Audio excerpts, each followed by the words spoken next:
It is one of the most irresistible phrases that you can ever utter in surf culture.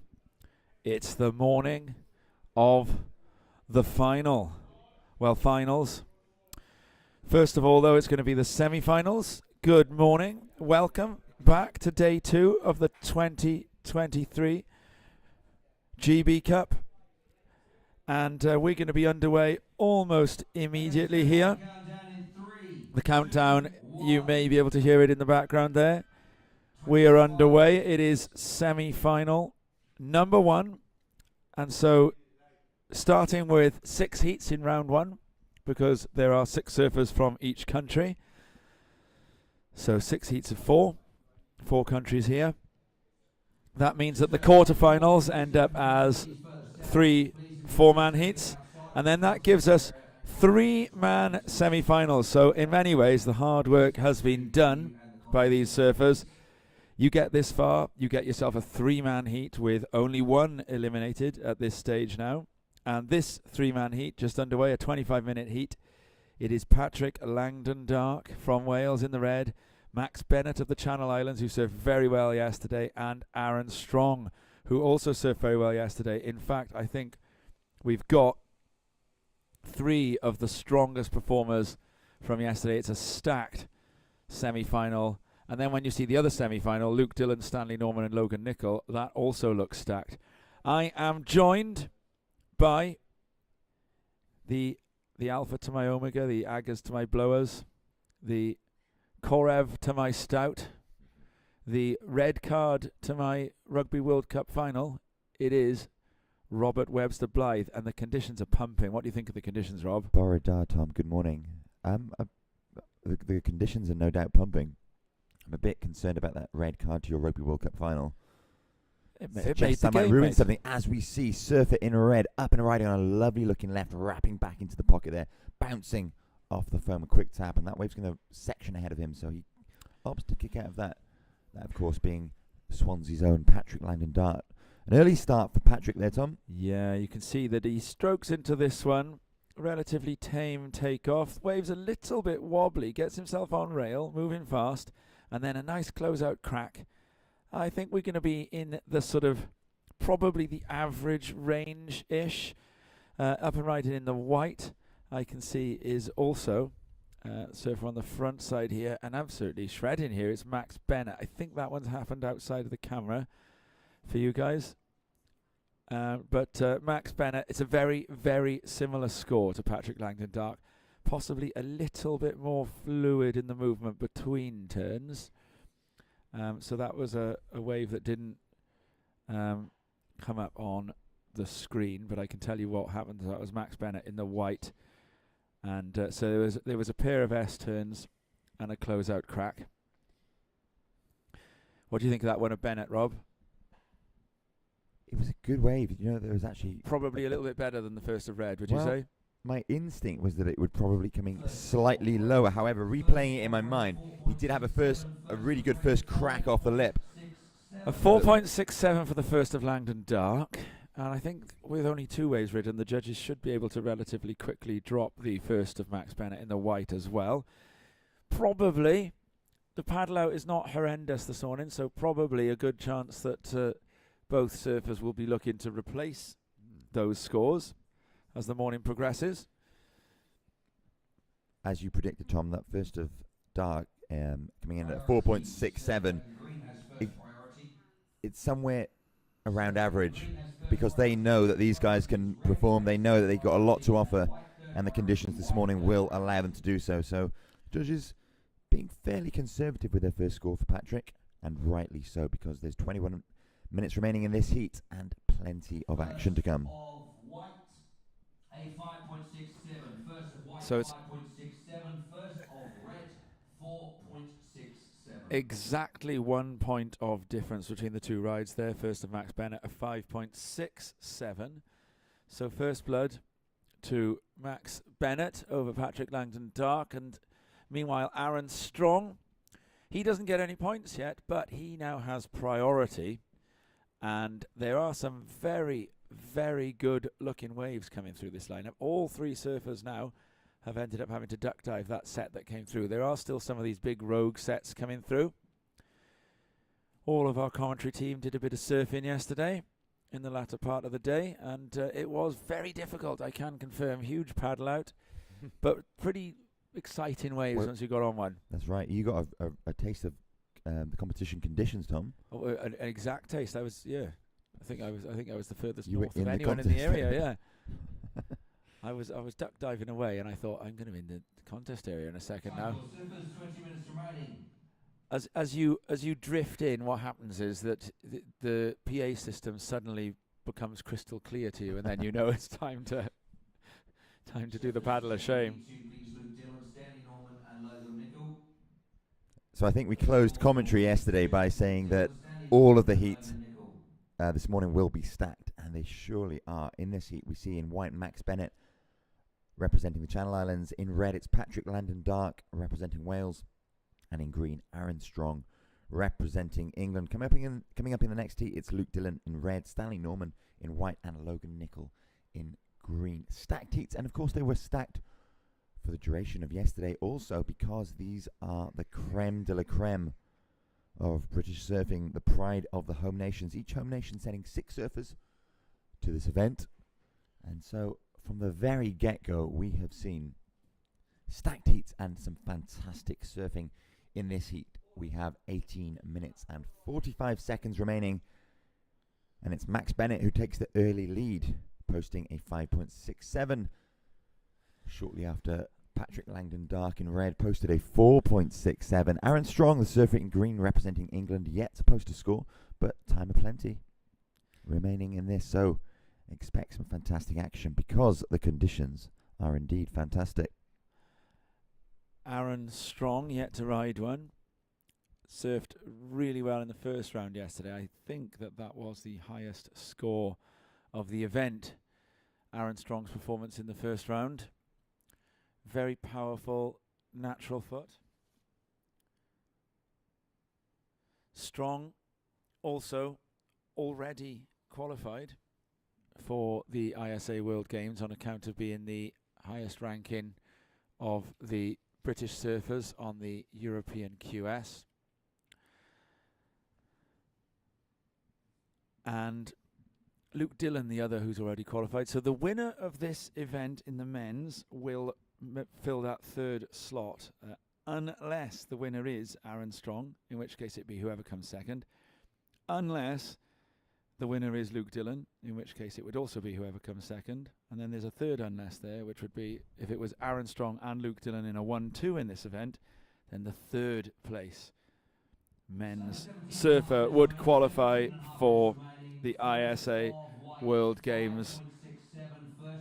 The ISA World Games is the route into the Olympics. There are 3 different pathways into the Olympics. There's the World Surf League World Championship Tour. Then there's the ISA World Games from last year. And then there's the ISA World Games from this coming season. That ISA World Games taking place early next year, I do believe, in La Bocana and El Zunzal in El Salvador, which was a great place to stage the qualification last time round. Twin Peaks, a right-hand point, and a challenging left-hand leaning beach break with a few cobbles underneath it. Right-handers had been looking pretty good here yesterday. The wind is coming up from the south a little bit, grooming slightly cross shore to Fistral Beach. Right-handers here stand up a little bit more, but you are, as the wind gets stronger, you're surfing against that offshore wind a little bit. And here we see up and right in Aaron Strong going to open his account. Tail loose. A little bit of a flat section to work through. He's looking for a chance to cut back, find some foam to bounce off. He's behind that foam ball and he ejects, recognising that that's unlikely to yield the kind of score he needs. Max Bennett just coming round a section here. And no manoeuvres done yet for Max Bennett on that one. So neither of those 2 waves likely to make that much difference. Max Bennett in possession of the highest single score of this heat so far, the 5.67. Langdon Dark from Dunvant in Swansea divides his time between their mother, who lives in Connelly near Porthcawl. Patrick does a lot of it. He would hone his skills for difficult beach breaks, either in Portugal, where he spends a lot of time, or Aberavon. Surfs the beach breaks of Aberavon a lot. Last year's highest ranked British surfer on the QS, and in fact missed out on the Challenger Series by 1 place, and then did get a wild card into Belito in South Africa and Saquarema in Brazil. This year there haven't been any of the Brits picking up wildcards to Challenger Series events, and Patrick didn't have as successful a European leg of the QS as the previous year, so he would be needing to find himself an ISA rank that would come through this particular event here. So he needs a result here, put simply. Won the Welsh Nationals earlier in the year. Max Bennett, surfing from the Channel Islands. Now, he yesterday was in that first round heat where there was a result that, to people who look at form books, would have come across as a bit of a surprise. So, Craig McLaughlin and Mark Vaughan getting eliminated in that one. Bennett advancing along with Sam Harwood in that heat. Powerful, straight shooting natural foot. Surfed put together a very accomplished performance in the semi-final, in the quarter-final yesterday at high tide when it was very wobbly. And it was hard work to keep the surfing smooth. Had a particularly exciting left-hander with a couple of big brave floaters on it, and here goes Aaron Strong looking to see if he can get something more worthy of the scoreboard. That's a nice lip turn and a big close-out blast, and look at the way that he does the squat to stick that then. So we'll have a little look at that. What do you think, Rob? A fantastic wave for Aaron Strong there, Tom. That will undoubtedly be the highest scoring wave of the heat so far. And that, I suspect, will propel Aaron Strong up into first position in this heat. A great start for the young Englishman. Already sitting on a 4.67 for his first effort. That, I reckon, will probably come in at least 2 points higher. However, the old caveat comes in because we are not judges, Tom. However, we can speculate. A fantastic ride there. The judges we saw yesterday giving away some big scores for those close-out re-entries at the end of rides. Big exclamation points on waves, and Aaron Strong certainly did that there. As we see surf in red, Patrick Langdon Dark up and riding on a right on his backhand. Quick crack off the lip, bottom turning and deciding to kick out because that wave fattens out as it heads towards shore, and we have a score in. Last of green, as I predicted, Tom, comes in much higher, substantially higher at an 8.0. So superb ride for surfer in green, Aaron Strong. That puts him straight into first position. He now sits on an 8-point ride and a 4.67, a commanding lead in this heat. And he really took advantage of those conditions. There's a ride for Max Bennett there as well. Just comes round this foam section, a little foam climb and ejects. So the low scores at the moment are also telling the story of this heat. Great. He waits, but then eventually when he gets going, Aaron Strong with an 8-point ride, and here he goes again. So Strong getting those 8 points on account of where in the lip that first turn was. So the low scores now, Langdon Dark's a 3.93, and Bennett's going to be around about the 2-point range, I would guess. It means that Langdon Dark is now sitting in third. Once this score drops, it's not yet sitting in third on your scoreboard, but you can see we've been able to add the waiting for scores symbol. And so, yeah, 1.67, as we said, somewhere near the 2-point range. And so doesn't actually pass Langdon Dark. So Langdon Dark's back up of the 3.93, keeping him safe for now. But Bennett with the single highest score out of the two of them. Better placed should he get the score that he's looking for.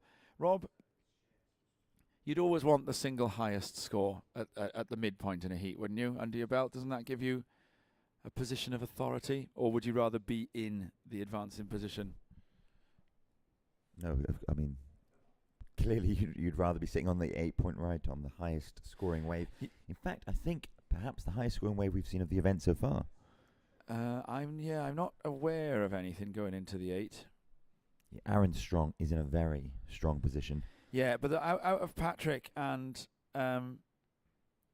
Max, who would you rather be now? In possession of the 5.67, or in possession of the progression position? With Aaron 9 Strong minutes, goes again. with 9 minutes Oof. remaining, probably Max Bennett. Now you ask Tom, 5.67.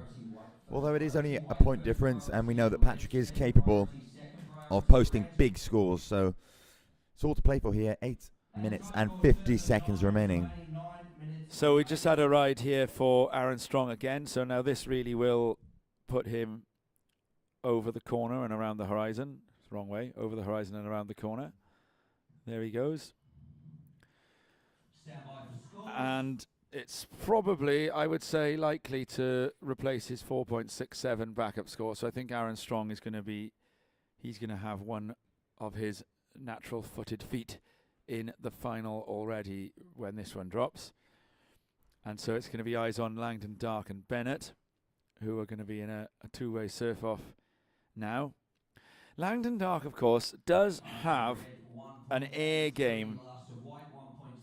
So a 5.53 for the last of Max Bennett, Aaron Strong, a 5.53. So Strong sitting right out front now. I think it's not yet come in on your screen at the top left, but a 5.53.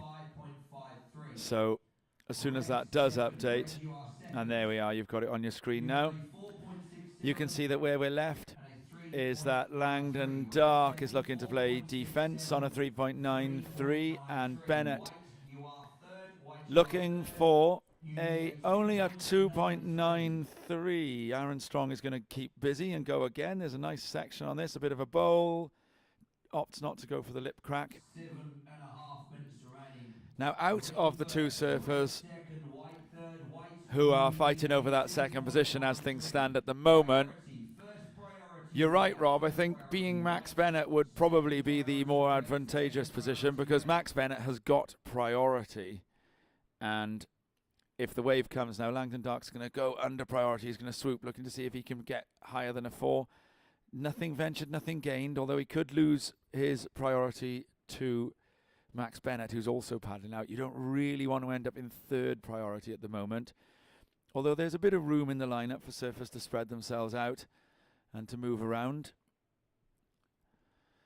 So Langdon Dark, as we were saying, he can take to the air, in particular on his front side. Yesterday put together a very powerful combination on the backside as well. Vertical surfing. Judges, if we can clearly see, very much, they've got the things they like. They like big closeout turns. They like turns in the lip. Priority change. And first priority white, first priority white. So the Second priority red, second priority surfer in red, white, Max Bennett, third priority green. holding on to priority. So Aaron Strong rides one, and this lets Langdon Dark slide up through the priorities. Max Bennett, the surfer who needs the score, is the surfer that has priority. Looking for a wave, it's essentially a 2.93. That requirement would go up if Langdon Dark was to improve upon a 3.93.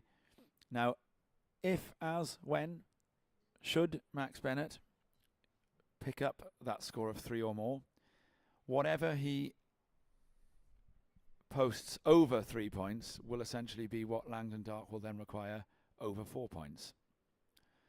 Just anticipating where this could go. Langdon Dark, you can see nearly out back.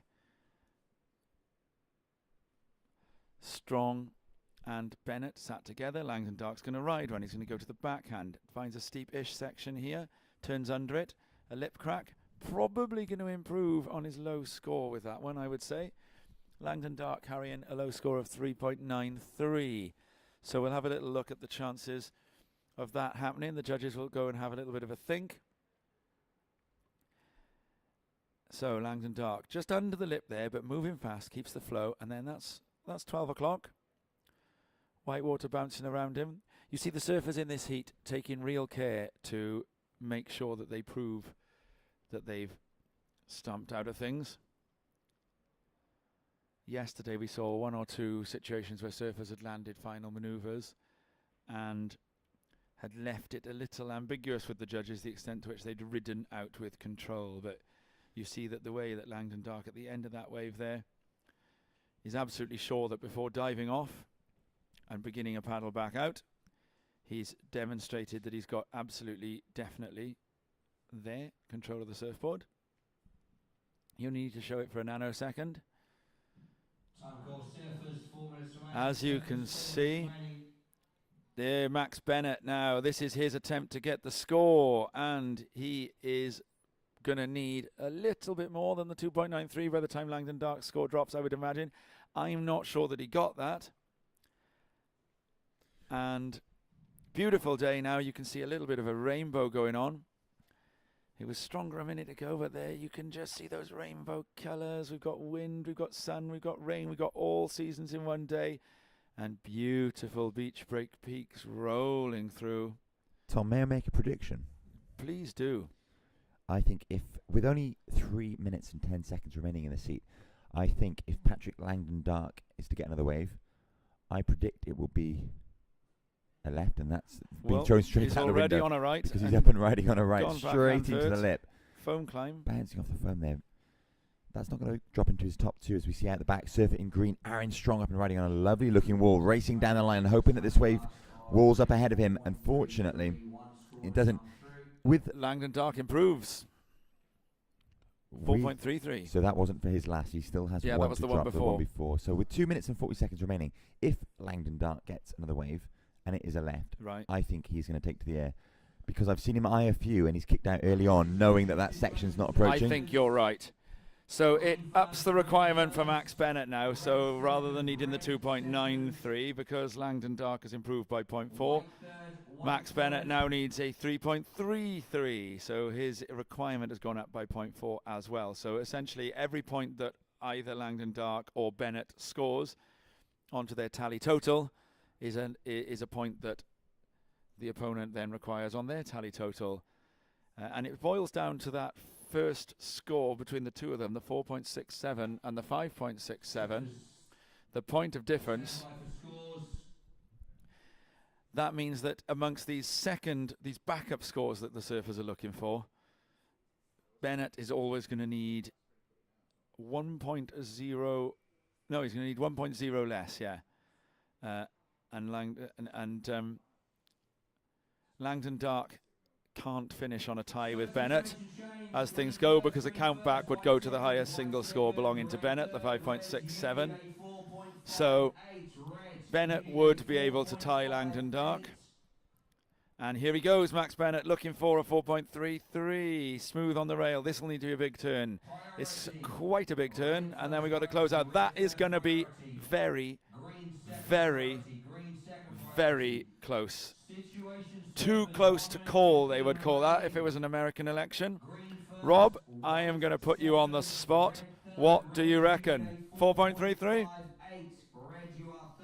Well, we saw that's the crack there that the judges would have been looking at, and displacing lots of spray and a quick check turn after it as well. So Max Bennett, surfer in white, looking to replace a 3.57. He's currently sitting on a 5.67 and that 3.57. It's this turn here and that one there in rapid combo that the judges will be having I think a good look at. he'll improve his 3.57, no doubt. So that'll If you're Langdon Dark, you've extend got the lead for Langdon Dark. you've got to prepare to catch another wave here, haven't you? So, grab rail cutback for Aaron Strong there. I like that. And then looking for something on the 30 inside. seconds remaining. All to And play for. My does a prediction bit of is work on the that inside Max here. Bennett will have extended the requirement for Patrick Langdon Dark. Currently sitting in third, and here we see Ooh. Dark up and riding on a lovely looking This is it, left-hander. front side. Wrapping back into the foam, a great first turn, waiting for this wave to wall up. Again, checking back towards the whitewater and bouncing off the foam to finish that. He needs a 4.58, but He I think thinks that he's done it. requirement is going to raise slightly with the last of white, so it's on the judges now. Tom, So the Bennett got the score. the age-old question, Tom, On hold for score, surfers on hold for score. is that a buzzer beater? Let's have a look. It needs to Would be. it qualify as a buzzer beater? It needs to be a 4.58. Yes, it would be a buzzer beater because it just the buzzer went while he was still belly riding in. This needs to be. There's Strong finishing with the fins in the air. So Langdon Dark, it's quite a late takeoff. Langdon there. Dark's looking for a 6.07 because the Cut last of back white came in rail, at a 5.07. Cut back rail, stomps the tail, pushes it. Well, I think if you're going to compare the last of Bennett to the last of Langdon Dark, the last of Langdon Dark is at least a point better than it. So that would put the last of Langdon Dark somewhere at around the 4 point something. But Bennett improved his score too with a 5.07. So he needs a 6.07. I think he will have it with that. 6.07. It's really close. It's literally. I think On he'll it, have well, it by the skin of his teeth. It's Last of White was a 5.07, and I think Langdon Dark's turns, the 3-turn combo, was slightly more critical. that last wave of Langdon Dark is a tennis ball which has hit the net and has flown up into the air and can't decide which side of the net it's going to land. The surfers are all congratulating each other. So we'll watch closely now Langdon Dark. We'll see the expressions. Here he is sitting and waiting, and once this score comes through, the judges are having to think. 6.07, it is a really close, and there is a trip to the ISA Worlds potentially hanging on this, because if you do get to the final, you're going to be there with Aaron Strong, so that's one place less than first that you can finish as long as Aaron Strong is in front of you. So it is going to be really close. There's Langdon Dark, he's having a wait. The other surfer who's also waiting on this result is Max Bennett. Max Bennett, he's left it in the hands of the judges now. Langdon Dark. And so when the score drops, we're going to see the reaction from these two surfers here. Bennett, he's wondering if he's done enough. Langdon Dark, we're waiting 6.07. I think it's going to be really close. I think there's going to be a lot sound effects, less. don't we? Yeah, there's going to be a lot less than. It's going to be no more than a quarter of a point either side for my money. I'd put that score right on. Here they come. So we get to see a little screen here where they drop one at a time. So, and it's a 6.43. You can look at his face now. He hasn't yet been told it. It's a 6.43. So Langdon Dark has advanced with the buzzer beater over Max Bennett then. And he's going to get told it. So there we go, Langdon Dark, a little tap of the surfboard. He realises that he's made it, he's progressed to the next round. A really exciting ending to that one, Rob. We're going to take an important message, and Mark Vaughan will be back to join me for the next heat.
finish to that last heat, and waiting behind us at that point to take part in the handover, it was Mark Vaughan. What did he think to the end of that? Oh, hang on, we're going to see, I think this looks like it's Luke Dillon up and riding first. He's got stuck behind that section there. He's going to, what a vertical crack that is. And then on the rail, pushes a bit of spray.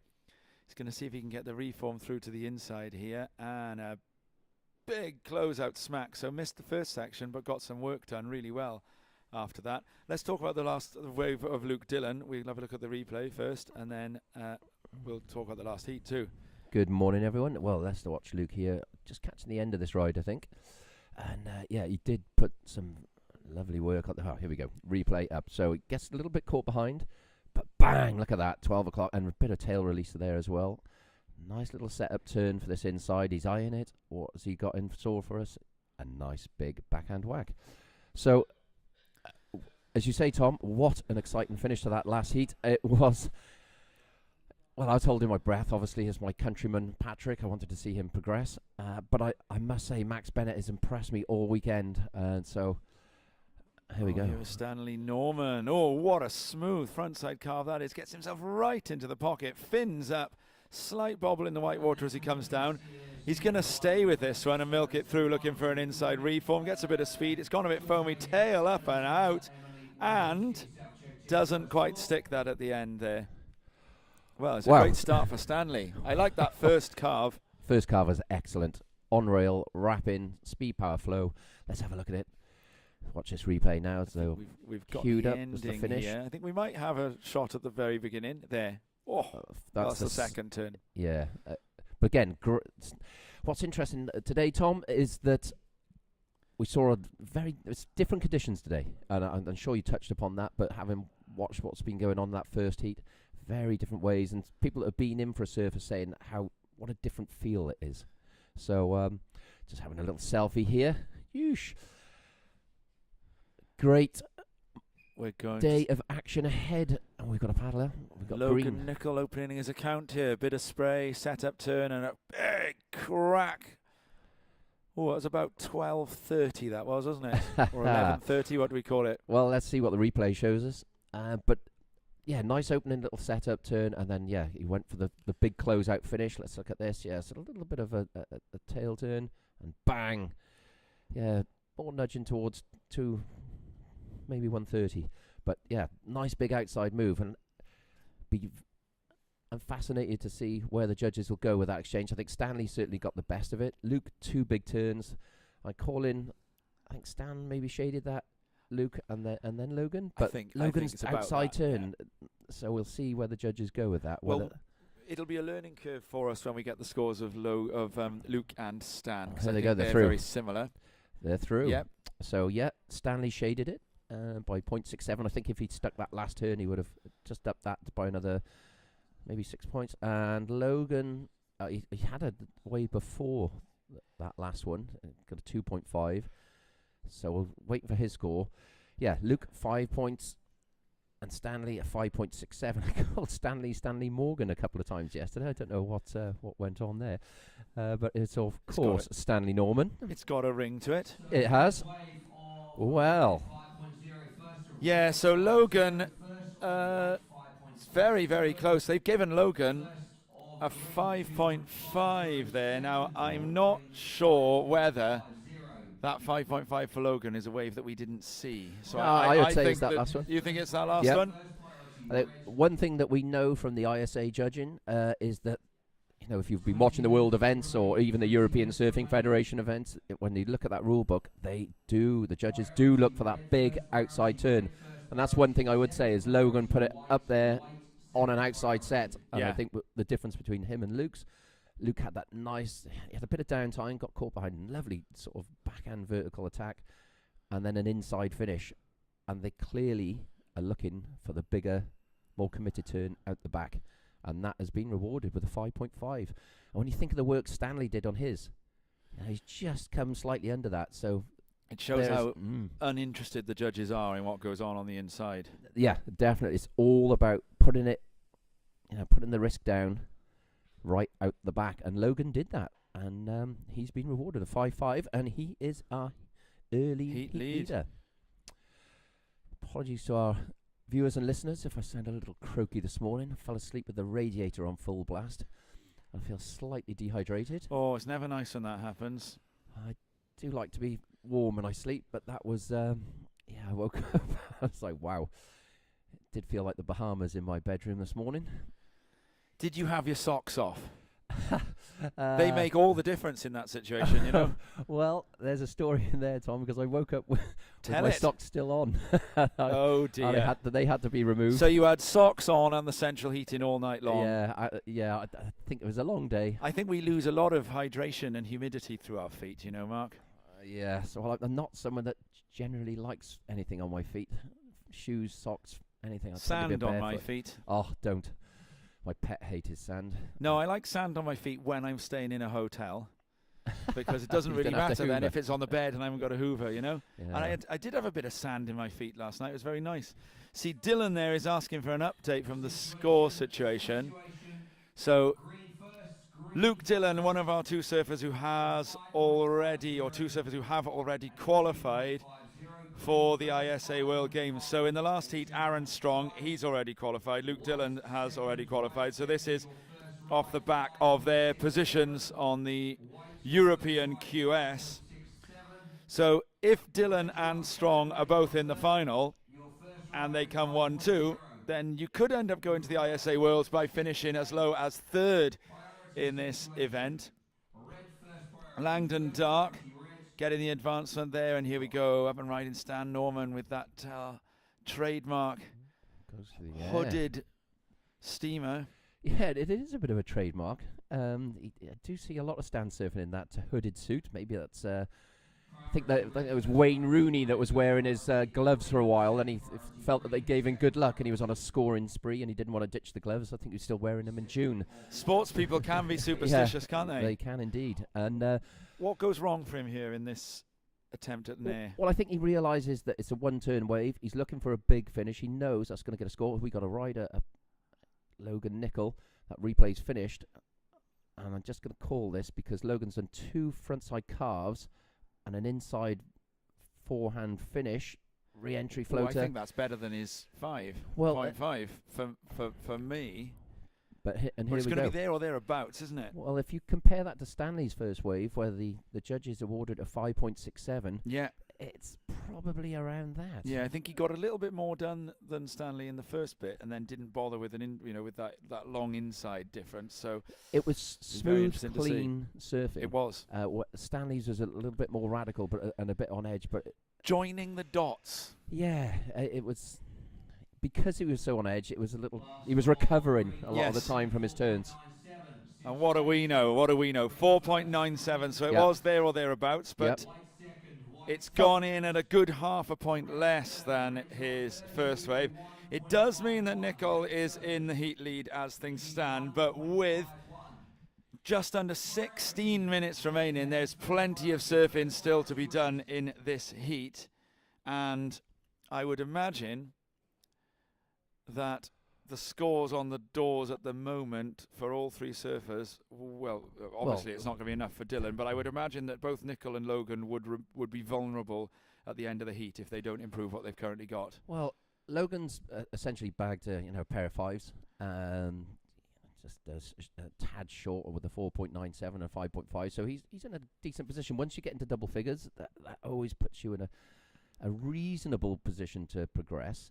But he's up against Stanley Norman and Luke Dillon, both of whom share a number of British titles. And I don't believe Logan has made a British final at open level yet. I might have that wrong, but I have to check the stats. No, he was in last year's British Cup final. Of course he was. Because Of course he was. there was that lovely clip yes, when Landsford. him and Stanley both splashed water together at the end. Yes. That was his first at the final. Yes, so that's his first. yeah, and so here we go. We're in Fistral.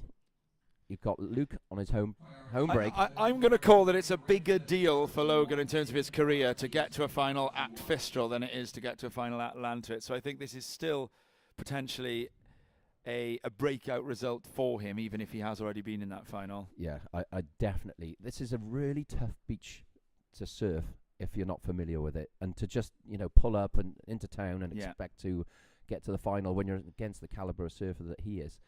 Well, he didn't just rock up because he arrived a couple of days earlier to get some training in. And the conditions are different, as we heard. I was interested to see Patrick Dark's board when he was coming up the beach. Noticed it was like a rounded pin at the back. And which would suggest that he felt there's still enough juice out there to warrant I wouldn't describe it as a step up, but it was... it's the step up template, isn't it? Yeah. That rounded pin, Yeah, same length, maybe a fraction extra volume. And Logan's, I had a chat with him, he's on his regular board. Luke, well, I had a brief conversation with him to discuss his last wave yesterday. Here we go. Here he goes, Dylan on the front side. Nice smooth setup turn and a big closeout Rio. Now the skill there. I just love the way that Luke Dillon is able, on those closeout Rios, to time it so perfectly. Some of that is knowledge of the wave, but the way there that he's able to find the exact right balance between being airborne, being out of control, landing, and managing to disappear behind that explosion of white water, for me, that is a thing of beauty to watch.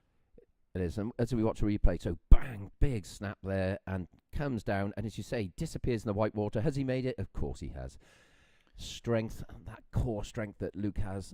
I've always been a fan of Luke surfing. I think he's one of those people who could just watch endlessly surf, and because he does stick it on reel. It was that same shtick of surfing done earlier this summer, albeit in board shorts, that got Luke the best result out of any of the British surfers in the European QS contest that was held here in very similar conditions, actually.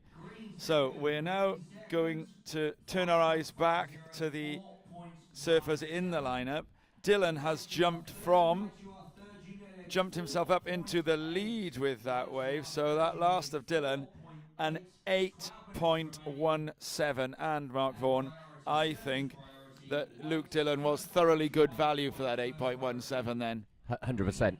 I saw that and I thought, well, we saw that Logan managed to bag a 5.5 for relatively soft first turn, a big backhand finish. Luke, 2 big cracks out the back. Guess what? 8.17. And I love that if you find a nice big closeout section, the judges are willing to still give you points for that final maneuver of the wave. Yeah. And I think the majority of the points on this. So this is the highest wave of the event so far. This is an 8.17 for Luke Dillon here. And I think that the majority of the points in this, that style and power, the majority of the points are in that turn. Although let's have another look at that first turn again. A lot of spray. Yeah, that first turn was beautiful to watch because he just flows off the bottom and bang, just gives it that smack. And the spray would have led the judges to, it just would have guided them towards that being a higher risk move. Not a moment wasted on that wave. Smooth transition into the second closeout maneuver. And I was having a brief chat with Luke and we discussed his last heat yesterday, and he had, I think, his highest scoring wave very similar. Did a first big bang and then a real throw of the tail and with the lip on a closeout finish. I think he got somewhere in the 6s for that. He did. And he did say he felt a little bit that was underscored perhaps. And well, the judges certainly rewarded him today, and he's back up again, in and out. That's not going to make a difference. And then, of course, Dylan yesterday with the textbook buzzer beater, which requires nerves of ice to pull off. Rob and I were debating earlier, Vaughan. I'm going to take your opinion on this matter. Mm-hmm. Buzzer beater as a phrase, lovely alliterative phrase there, using the lovely plosive sounds, the buzzer beater. But does it, for it to count as a buzzer beater, we have decided, Rob and I'm going to invite you in to corroborate or challenge our view, that the buzzer beater, by definition, the buzzer must go either during the ride or during the time it takes you to prone in from the ride to the shoreline and take your leash off. If you... otherwise... Stop you there, Tom, because Stanley Norman has just... Well, that's got to be more. He likes it, and well... Or the wave's slightly smaller. It was a smaller wave, but 3 really fast cracks there. Let's watch this replay. Intrigued to watch this, because we were waxing lyrical about... speed. Huge bottom turn. Setup turn. Not as much spray when you see it on the replay as there was at the beginning. We've seen the wave from the very start here, so there's a thick section. just get him busy coming round it. That's really, really stylish. Oh, I don't want to be a judge. No, nor me. We don't have to be. we Hard can to we say. can just speculate from our armchair position. Well, the only question A is, 7. Tom, the only question is for the judges, is it better than any of Logan Nichols' last Well, and, best two and race? they've And deemed it it is, yeah. And here we And go. who- Here's Logan. He's going to answer back. Oh, and No. that's not going to work for him, is it? It's not, and I think as that conversation I was having with Luke discussing the scores awarded yesterday, did it make a difference to the result? No, it didn't. And Larry, Fun. yeah, Fun to do, even if he doesn't get any. you are. even Well, if it will doesn't end that up on his better his scoreboard. 5? Probably not. But yeah, everyone likes a Larry layback like that. Yeah, you can feel this turn, can't you? Oh, no, I maybe. love It it. was a real gouger, wasn't it? I can only commentate it Oh, by there we go. making noises, and you know that's when someone's doing good surfing. So go on, buzzer beater, Vaughnie. Well, buzzer beater, that was a 4.9 for Luke, by the way. So that Just one under. turn, just shy of that. What left makes the a adver buzzer three. beater? Buzzer beater for me, you've got to be on the beach awaiting the score after the heat is finished. And yes, Okay, so okay. it's because you're awaiting that. And yes, you could take off and the buzzer's gone. Or, Okay. or finish in your eye just as it So as it you're, goes. you're extending the range then. So you could ride a buzzer beater, and you could have kicked out before the buzzer. As far as you're concerned, it's whether or not the score comes in after the heat. It's all about the score, because when you're stood on the beach and that score comes through, and we saw with Patrick Dark in that last heat, that it's great for the camera, isn't it? It's Yeah. great for the viewers, because you it's see fantastic. what it means, the feeling, the emotion. It's Yeah. all captured in there because you're looking at the surface face, which you don't get to see in our sport, Mm. because usually, of course, They're out there. they're in the water. So capturing that emotion and that moment of joy Yeah. is quite unique in our sport. It doesn't I suppose happen what you're too saying often. there, if it's taking place on the beach, then what's happened is that every single moment of the heat that could possibly have been used has been used. And here we go, Logan Nicol looking for a fairly hefty score here. Gets on the rail. He may eject here. No, he doesn't. He's going to get moving through to the inside. I think it looks like he's trying to set up to get something big going on. And Industrious, Yep. smoothly finished, needs a 7.17 or a 4.97 or more to reduce the requirement. Do you think it's either of those? I don't think it's the 7.17. No, it's not. Could a it 7. go above the 4.97? Here's the replay. No, it's unfortunately for Logan. I don't think that's going to enter into his top 2 even. It just felt they had to graft for any result here, and that first turn was nice. No, watching it again, it was on rail, but the section was a bit fat. There we go, 4.53. So yeah, Yeah. it does come under his top 2 Judges rides. taking account of the speed there as well. Joining the dots really nicely. It's. I think had that been away from yesterday, you would have been very, very happy with it. But it's a different day at the beach today, and Stanley and Luke have just looked a little more loose, a little bit more speed with their approach, and that wave. It was one of those kind of burgery rights that didn't really Yeah. offer a lot for Logan. So, Bearing in mind as well that Stanley Stanley could replace a 5.67, and if he were to do that, then Logan Nicol would be in trouble indeed in this heat. he is. Look, Luke, Stanley. Well, everyone's into double figures, which is, as I said, that's usually a good starting point. Logan did get off to a flyer, but he hasn't been able to find something he's been able to capitalise on as we watch heat leader Luke Dillon. Oh, a little bit. I mean, he's having fun here now. Just, Larry Lay. Yeah, Yeah. he's playing around. Stanley Norman, meanwhile, has been vehemently, vociferously requesting scores from the beach announcer. So he obviously, I think what Stanley will probably want to know is about the backup scores. He'll know that he's in second. That will have been, I think people in Crantock will have been able to hear that Stanley Norman is in second place. But Yes, indeed. yeah, he's requesting the scores again. You can see there. There's a beautiful rainbow to our left. Tom. Yes, there is. Don't know if that's. Wow. We're just getting the beach announcer. The rainbow is probably going to come into our viewers' screens at some point. And I'd say that's very colourful and pretty. So- This one is, but also suggests obviously we're going to have a bit of moisture at some point. Some very dark clouds around. So we'll see what happens. So this battle between Dillon and Norman was the defining battle of the last GB Cup and the one before. Yep, it's So Thurso in 2021. yep. Norman with a Backside. hotly discussed. Sorry to cut you there, Tom. But Oh, there we it's go, up look at- at that. oh. Yeah, Norman in 2021 in Thurso with a much. Oh, Logan again. These guys. Now this is important. This ride. What we got? Ooh, there was a nice attempt there, but it just he's certainly. It's almost like he's up the ante here. Yeah, he His has. speed has increased. Looked far more fluid on this one, but the wave didn't really offer him anything. Needed a finish. On well. that one. I think it could still possibly go close to replacing the 4.97. I think we're just seeing the very end of this thing here Yeah, now. sorry, he pulled Might off. see There the we go. beginning. So what? It came off. I like nice. that. Yeah, the wave sort of wobbled a bit. That stopped that turn, which was really critical and powerful. Doing all he can. Yeah, he needs. I Might think- go above the 4.97 and possibly reduce the requirement. It won't be by a lot if he does. Yeah, I'm thinking it's in the fours. Yeah. 4.67. 4.67. Well, he's consistent, Logan. He's around that 5 mark each time, isn't he? But I think he just hasn't got these one are- that's opened up for him. And These are scores that will have got you into progression positions throughout the last round. yeah, with 2.5 minutes. Luke's in a strong position. Yeah. Very strong position. He's no doubt sitting comfortably out there, starting to think about the Just final. thinking about the final. Stanley, there we go. He's tracing Logan now, and of course, he has priority over Yeah. Logan, which puts him in a very strong position as we He's- enter the 2-minute mark. Yeah, Chew.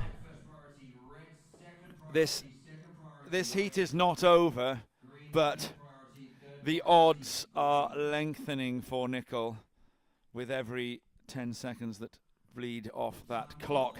Well, Tom, let's not write him off, because one thing's for sure, we saw his fellow countryman Patrick Dark We in did. the last. That was With the definitely a buzzer buzzer beater. beater. Yeah.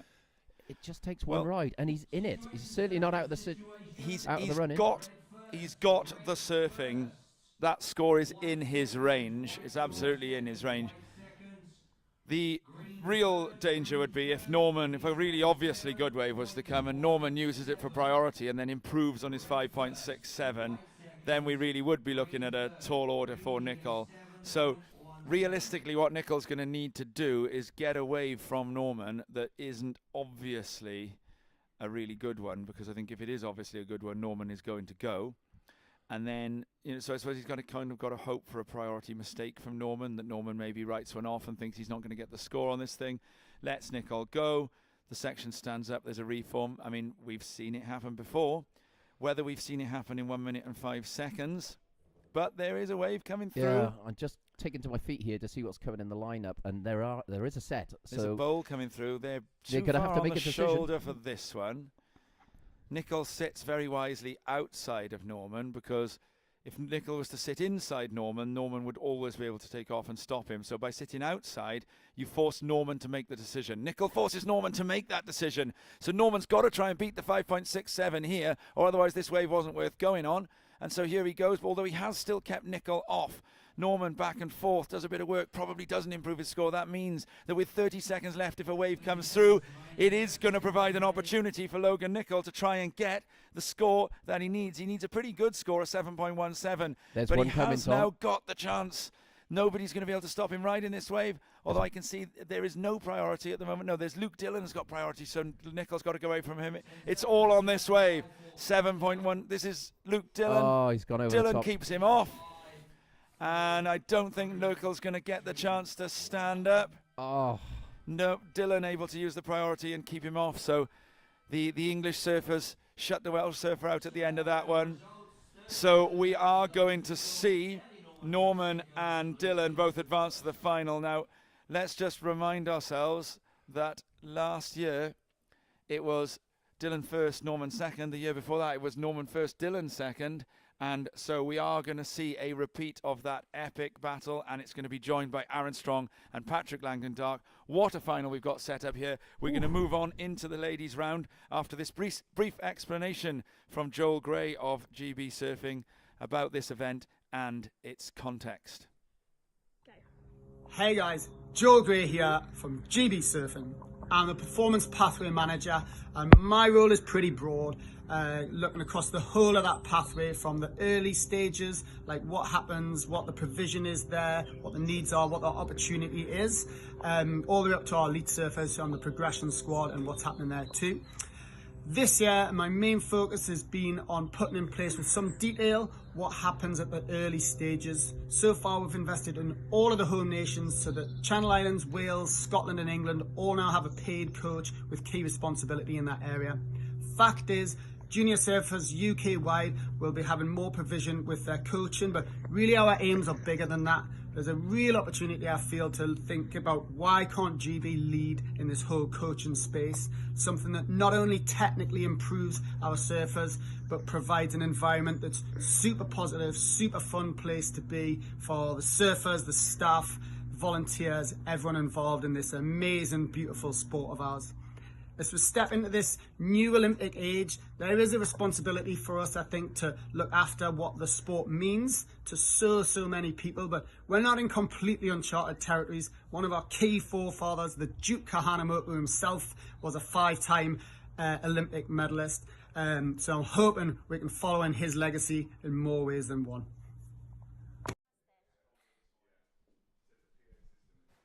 Well, we're back, and it's a very warm welcome back to Rob Webster Blythe. Good morning, Rob. Good morning, Mark. Thank you very much. Wow, excitement in that last heat. Yeah, it was some great surfing. I was that's for pure sure. surf fan during that because I didn't have to commentate. No duties. I simply stood and observed, and it was fantastic. It was. Luke put on a 8.17 nailed down. He put on a bit of a clinic out there. Stanley also looked in form, and we really look forward to their duel in the final because, as Tom was mentioning before, they have had a bit of a ding-dong over the last couple of British finals. And, yeah, a heartbreak there for Logan, last year's finalist. Lost a bit of rhythm. He started off really well, got himself into a strong position, but just couldn't build on his total. Mother Nature didn't cooperate. So that's the way it can go, and there's nothing worse than as a buzzer goes, you latch on to a really nice long left-hander, which he did with a great finish, and I dare say that may well have improved his situation. Don't think it would have been enough to progress, but we move on.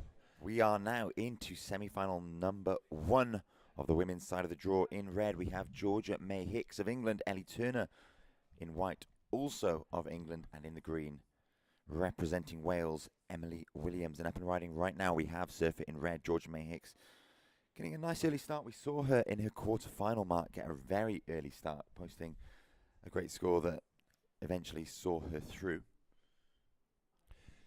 Yeah, it's I tell you one thing I've picked up on from yesterday's exertions, Rob, is that I am aching head to toe, and I only did one heat yesterday, so the girls had some really challenging conditions to deal with, especially on high tide. There was some, and I know I was speaking to Charlotte Mully last night, who was saying she felt absolutely exhausted towards the end of that. Mark, as we see Georgia May Hicks up and riding on her second wave. A lovely looking left-hander. This one walling up through the inside, offering Georgia some room for manoeuvre, and she puts together a couple of changes of direction before that wave sections ahead of her, and she chooses to eject. So 2 quick scores on the board for surfer in red, representing England, Georgia May Hicks. A 1.0 for her first effort. And we'll see that wave come in slightly higher than the first. As you're saying, Mark, you had tricky conditions last night. Oh, yeah, the paddle. Say Charlotte Mully, we're watching her body language towards the end of that heat, and it suggested she had just about had enough of being at Fistral for the day. And I had a chat with her, and she said exactly that. She's like, she didn't, there's about 5 minutes left, and I think she just thought, you know what, I've done what I need to do. But she didn't give in. She just felt, I better stay in the water just in case. But she certainly did enough to progress, and she'll be in the next heat, and we look forward to watching her surf. Right now, Georgia May Hicks has got off to a nice, quick, early start. And we've got Ellie and Emily still to bag a ride. And I'm intrigued to see what will unfold in this 25-minute heat. And I haven't caught up, and I don't know whether you did, Rob, whether they're allowing it's a 10-minute paddle out this morning or 5. I'm not sure, Mark. I'll have to double check that. So I think 5 might even. No, it's not that big today. It's Up and still riding here on her incredible. backhand. It's surfing in white. Ellie Turner, lovely opening manoeuvre and a big bash off that oncoming closeout section. Unfortunately, Ellie not managing to ride out of that one. So that Yeah, there's a score. There's a score on offer here, wasn't it? you If she see the landed replay, it. Mark. Talk us through it.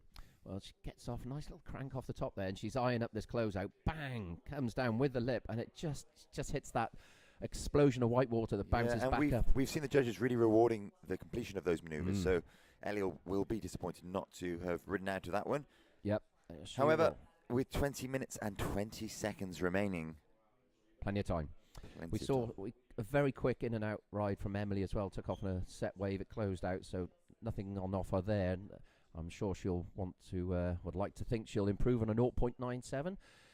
Just see where the judges go with Ellie's. I'm calling probably a 2.5 maybe for that first little turn and an incomplete backhand Rio. But let's leave it to the judges. Indeed. And the judges did well yesterday, I must say. It's perhaps one or two scores that rides that might have been questioned, but had a chat with Esther Spears, head judge, and I said to him, great job. There wasn't a single result that was incorrect or a single complaint from any of the officials, coaching, management, surfers. So there we are. Look at that, Rob. 2.67, 2.5. That ISA judging course definitely paid off. So yeah, it was a great job by the judging panel, and yeah, they did use a few replays to check on scores, and there was probably one key moment in one of the heats with Aaron Strong, and I think you may have been alongside me when he did that huge floater yesterday, and Yeah. it was a did he make it? Didn't he make it? Or maybe it was Tom actually.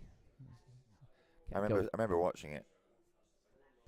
Kept going on that he should have been in a more of a squat position to ride out.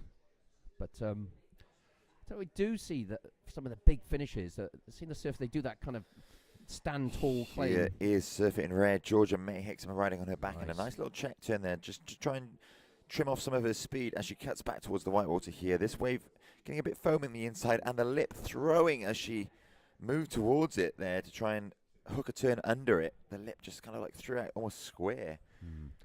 Well, one thing I liked about that ride, Rob, was all of a sudden she looked a lot looser. Here we go. Comes off the bottom. Nice wrap there. We're going to go to live action Oh, there we go. because we have our surfer in the green. Emily Williams up and riding on her forehand. We'll go back to the replay though, Mark. Talk us through it because not much happening for green there. Yeah, look at this. Comes nice and square off the bottom. Nice sort of backhand gaff there. Bit of tail release. Another wrap in back and off the top on rail, and then just gets a little bit late to that So, end Rio. Kind of a strange projection from the lip there. Wouldn't have expected that, and Georgia didn't.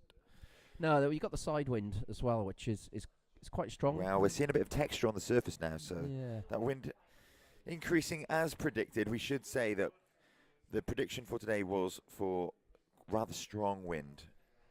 So Yeah. we've lucked out actually with the first two heats. We have. I looked at the I just saw contest director Paulie looking at the forecast, Surfline forecast.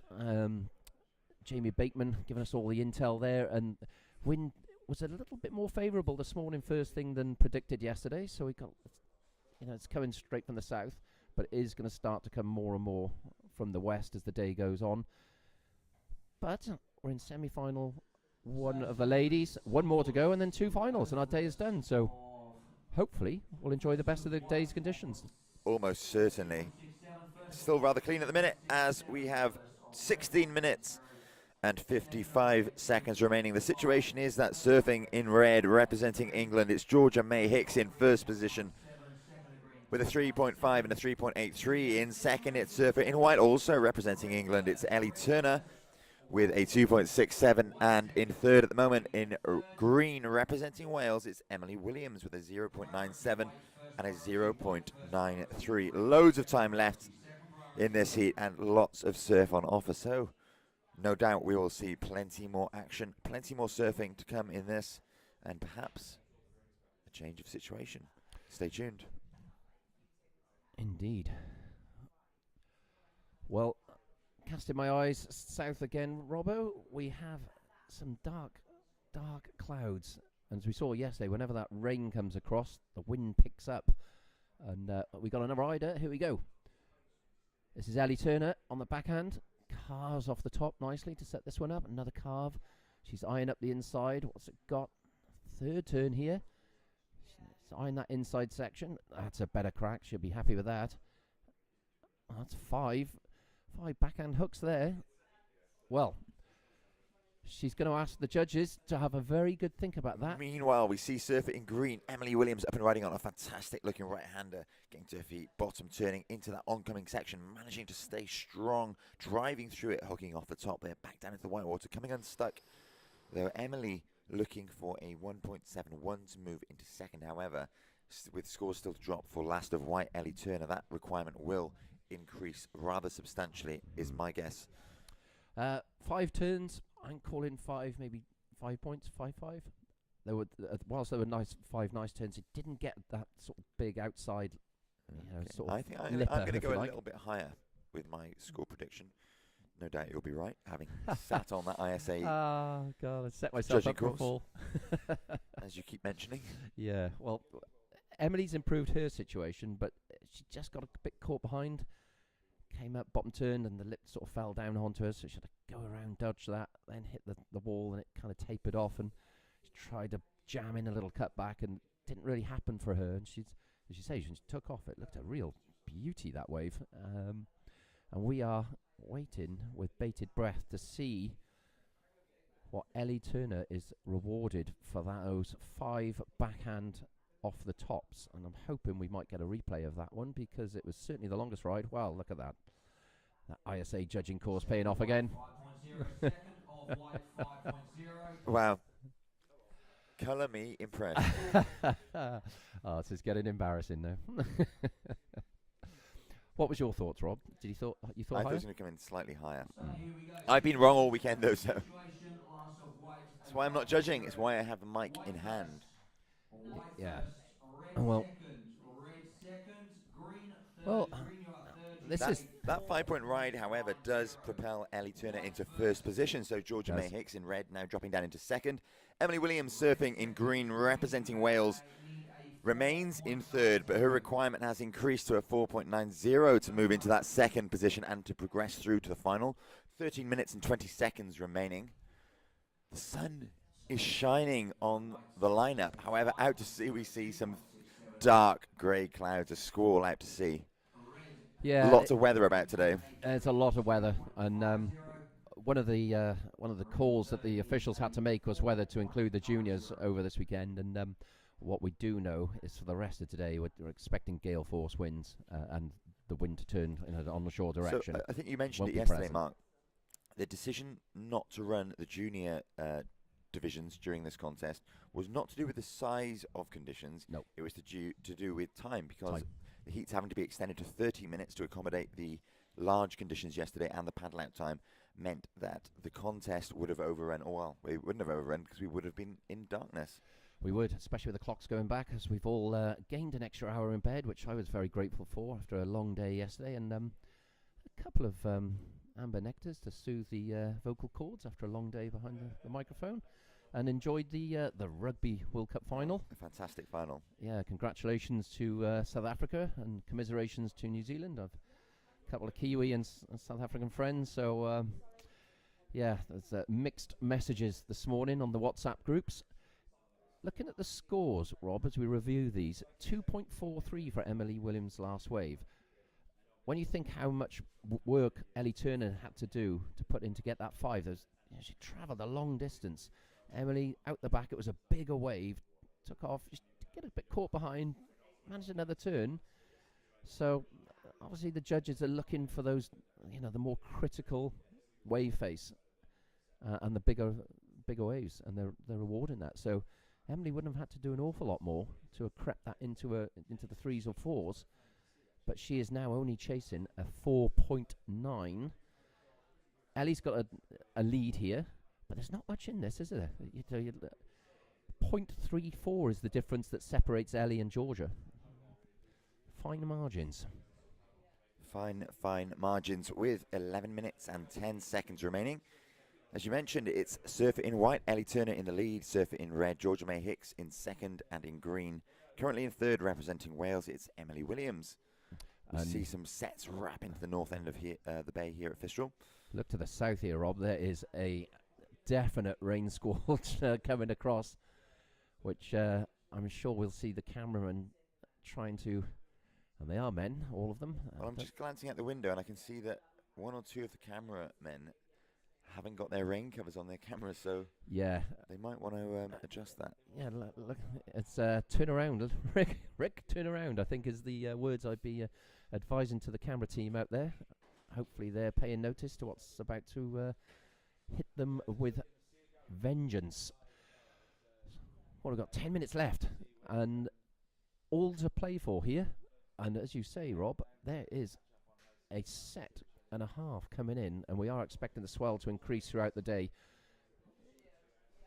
And it'll be interesting to see what develops here, and what opportunity is awarded to our surfers to showcase their skills. And you're probably starting to pick up on the camera now. You're seeing a squall come across. Corduroy. Corduroy, indeed. Paddle Here we over see that first one. The squall has just about arrived at the lineup. Well, who's got priority? Ellie's got priority, so she's in the strongest position to snag one of these sets. And Georgia, second priority, and Emily's still making her way back out into the lineup. She doesn't have a... Well, she's in third priority, that's for sure, in a three-person heat. Oh, there's And on cue, Mark, our cameramen have indeed Yeah. sheathed their equipment. The camera, the rain covers are on.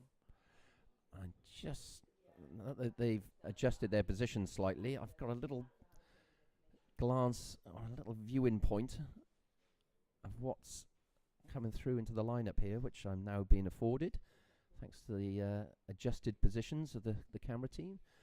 And you can see that wind has definitely increased with this rain that's passing over. But there is a really, really nice looking right-hander here. And are any of the girls It will in be position? surfer in white, Ellie Turner, that's in position. She has priority as well, so she's going to get into this one. Bottom turning there, driving out into the open face, cutting back to the white water. Plenty of power, loads of speed on offer on this wave. This wave getting a little bit foamy though. So Ellie opts for a mid-face turn rather than heading for the lip, and ejects from that one. We're going to watch a replay, Mark. Ellie Nice. currently sitting on a 2.67 and a 5. Will she better it? I believe so. And that first turn, here we go. It's coming, puts it on rail. It was a bit two-stage, but she's got a lovely swoop-in turn. Nice style on Ellie. Gets another little bank. So I'm thinking that's going to just nudge her into a 3. Ooh, judges liked it a bit more. A 3.90, so she does indeed improve on that 2.67. So the last of white improving her situation, extending her lead. That means the requirement for Georgia May Hicks in red to get back into first will be a 5.07, and the situation remains the same for Emily Williams because she's looking for a 4.9 to move into second to progress through into that final. Yeah, and that doesn't change the situation at all for Emily. Her situation remains the same. She still needs a 4.9 to get into that second progression position. And we are watching Georgia having a look here. She's up on her backhand. That's a wobbly old one. She does well to cut back on the rail there. Slightly triangular wave. That's not going to improve her situation, but you could see that wind really gusting across the face. And I felt she did really well to just get it on rail there and bring it back to the whitewater, because it did look like the wind was going to get the better of her there and just sort of get under the board as she attempted to put it on rail and simply derail her. But she's paddling back out, and now Emily, she's left out the back with priority, chasing that 4.9. She hasn't really managed to latch onto anything yet in this heat, and she'll be hoping that changes very soon, because time is starting to tick away. Just 6 minutes 20 seconds remaining. Still not panic time, but probably enough time to get 2 rides in, I would have thought, if she's quick. And plenty of sets approaching, and starting to hear the pieces of paper flapping in the wind here in our commentary booth. That's right. The squall has the squall seems to have passed us by. However, we're getting the tail end of it now. Conditions getting a little bit raggedy, however, still very contestable as we see Surf It in red. Georgia May Hicks currently in second, looking for a 5.07 to move into first. She's bouncing her way through to the inside, waiting for this wave to wall up ahead of her, and it does, and she'll find a section to crack off there, coming down with the foam, changing direction onto her backhand, moving left before jumping off because that wave closes out. So Georgia looking to replace a 3.50. This is a critical ride here, Rob, because she definitely wants to improve her situation if possible, and there was she had to work very hard to find that inside section. She got there in the end. A bit of a cutty here of sorts, a lot of bouncing, but she does then link. She gets a bit of speed, and then she's eyeing this up, and yeah, it's a nice hit, but it just falls short of improving her situation. So Emily remains out the back. She's in second priority now, but she still needs a 4.9, and with Georgia a long way inside, she's going to do well to get back outside here to put herself, or give herself an opportunity to improve her situation. So Ellie's just gone for a paddle there. She's missed that one, so she's just handed over priority back to Emily. Green, first priority, green. We are watching another fairly significant set march into the Fistral, North Fistral lineup. So on the day like today, South Fistral will be a little bit cleaner, protected from the headland there with this strong southerly breeze. What do you think then, Rob? Do you think Emily's going to be give us something? Well, there's only 4 minutes remaining, Mark, and Emily realistically needs 2 new waves. She needs to replace a 0.97 and a 2.43. The 2.43 could stand if she had a very good score. Yeah. However, in these conditions, I'm going to guess that she probably needs somewhere around 2 4s. Well, as we saw in the men's heats, Luke Dillon, 2 turns, 8.17. So if you get the right sections and you perform, put it on rail, put it on edge, critical surfing, speed, power, flow. That is true, and we know Emily is capable of doing just that. A highly decorated athlete, highly decorated competitor, 7 Welsh titles to her name, at least. Yep. But possibly more.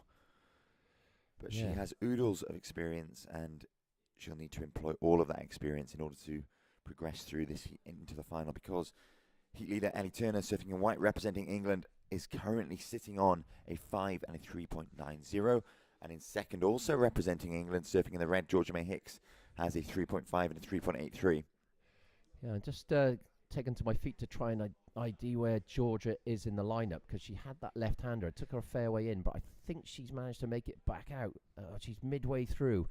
So providing there's no major set, she's going to at least be able to get herself into that situation where she can sort of play hardball and force the issue for Emily. It is Emily Williams that has priority, though. So Emily sitting with first priority. She needs a 4.90. Very, very doable if the waves come. Yeah, it's whether you can sort of coax Emily into going for a poorer wave with priority and... White first, red second. Well, just hearing Anton, beach announcer, giving the situation to the surfers in the water. It's tense. It's very tense.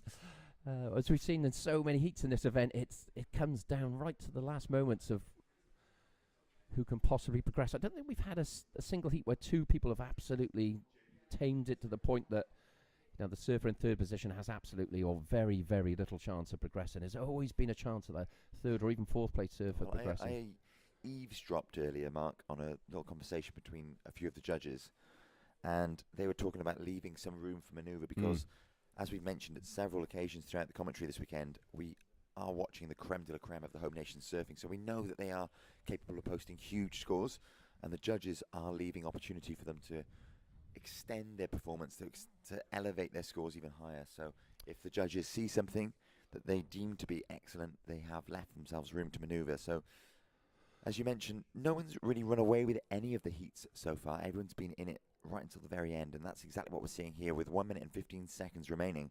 Emily Williams currently in third. She needs a 4.90, but she does have first priority. So What we saw yesterday with Emily, if you recall, Rob, she did that backhand hook on and under the lip, wore it square on the bounce, and just popped out from underneath it. It's like, kind of like a Tom Carroll style backhand hook, lip falling over as she popped out at the white water, and that was enough to secure her progression into this semi-final.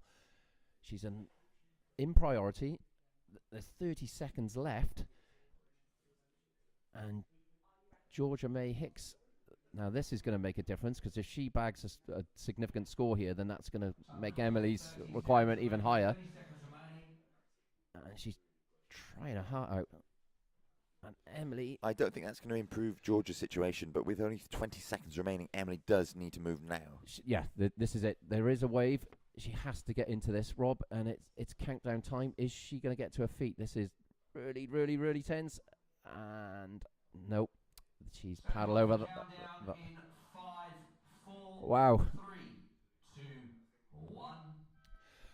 Well, there we go. That one's done and dusted. Ellie Turner, victor of that heat, and Georgia May Hicks in second, and Emily bows out of the event. I think she would have liked to have at least had one more opportunity to show what she can do, and but Fistral not playing ball with her today. Yeah, you're absolutely right. The seasoned competitor Emily is. She'll be disappointed not to have had an opportunity to reply.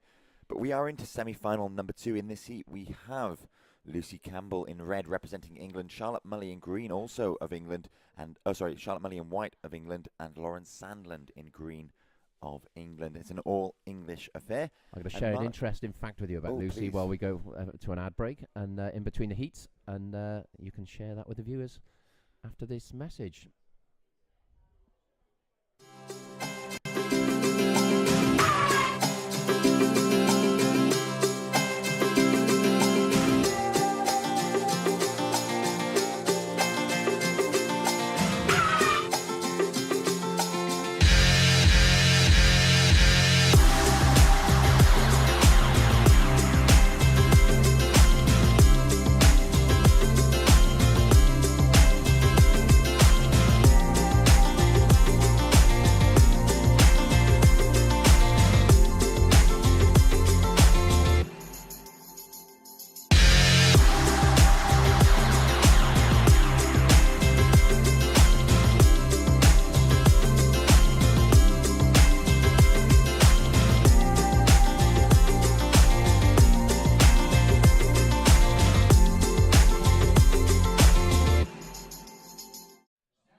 So welcome back. We are into semi-final heat number 2. In red, it's Lucy Campbell. In white, Charlotte Mully, and in green, Lauren Sandland. And Tom, we've just been given some very interesting intel from dear friend in COCOM, Mark Vaughan, who was earlier chatting to Lucy Campbell in the car park. And we learned that Lucy Campbell had her first surf in a month yesterday because she is recovering from an operation, a surfer's ear operation, whereby they drill exostosis, whereby they drill the bone from that grows to protect the inner ear. Yeah. So she's still wearing packing. Yesterday it was removed, and she entered the water. And my goodness, did we see some aggressive surfing from her? Exostosis. It's when the ear gets cold, then what happens is it grows a little bit of extra bone to keep itself warm, but the ear hasn't worked out that growing the bone leaves the ear vulnerable to infection, so stuff gets in behind the ear. And I've not had a surfer's ear that I know of, or a surfer's ear operation. How about you? I'm told, though, it's very painful. I know our producer Dodd from our podcast has suffered with surfer's ear a bit, and I think that producer Anne of this broadcast as well has had it. I know a doctor, Cy Morris. Hi, Cy and Charlotte, if you're watching. And Cy Morris is a really fanatical surfer, and he's a renowned expert in surfer's ear, and he did a big study on it. And he discovered something really interesting about surfer's ear, which is that in the north coast of Cornwall, it's more likely to happen in your left ear. In the south coast of Cornwall, it's more likely to happen in your right ear. And if you're in Wales, it's more likely to happen in your right ear. because when sitting in the lineup, the prevailing wind. So Lucy Campbell. Now, Lucy Campbell is a Devonian turned resident of Newquay, isn't she? So she could well have had it in both ears, I'd imagine. Although that Devon coastline, I suppose, we're also probably facing. Yeah. So I'm going to take a guess that it would be the left ear. So difficult heat for Emily Williams at that last one there, wasn't it? And it was quite impressive to see Ellie Turner with a pretty solid score in the middle of that one. Here we go. We're going to start off the next heat surfer in red. And this is a really powerful section. This is Lucy Campbell coming hard off the bottom. So that would explain why Lucy's wearing the hat. Smooth rail surfing. Nice foam tap.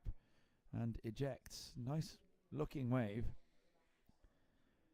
Difficult to find lip line on it. Lucy Campbell surfed really well in the quarterfinal yesterday as well, didn't she? And she was also wearing the hood. Well, Tom, the fact that we just heard that Lucy has or is still recovering from that surface year up makes her performance all the more impressive. As we see up and riding Lauren Sandland in the green, that languid style coming into play there. She hooks off the top, 2 quick turns, and a bounce off the foam there as she redirects. So Lauren putting a score on the board there. The judges will drop that and we'll see a replay of it. Sandland powerful there, a bit of spray on that first turn, then gets the work done coming through here and gets one off the foam at the end, then redirects, comes through the junction. I think that's going to be a decent enough score. We can see that manoeuvre at the start now. Great spray. Oh, lovely. Really like the spray on that first turn for Lauren Sandland. Sandland, I believe, of Crantock. Now, we spoke to Lauren Sandland, didn't we, last year? We did an interview with her, and she talked about dividing her goals between surfing and football. Here goes Lucy Campbell. There's a really powerful section on this wave here for Campbell. If she can just find a bit of rail, and she does. Now she's going to look to ride for the full completion on this. Gets in and out of the foam. And that's a big inside closeout Rio, and she stomps that. So I would imagine that to be the wave of the heat so far. First of Lucy Campbell was a 2.83. And Lauren Sandland gets a 5 for her first wave.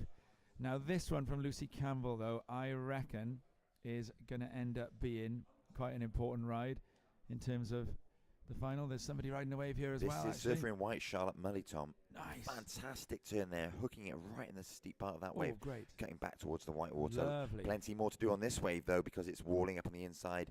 There we see Mully wrapping back towards the white water, and she'll find an end section to bounce off there. Doesn't run out of that one, but the work was done on the outside. Yeah, it won't be as important. So we can get a little look at that inside cutback from Mully there. And that's the inside closeout Rio for Mully, but I think we've got that cutback really nice and on rail. Yesterday, Vorney and I were drawing comparisons between her and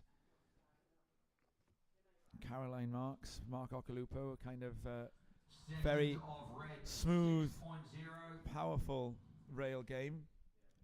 And so Lucy Campbell gets a 6 for her last wave. And we're going to wait for that last wave of Charlotte Mully.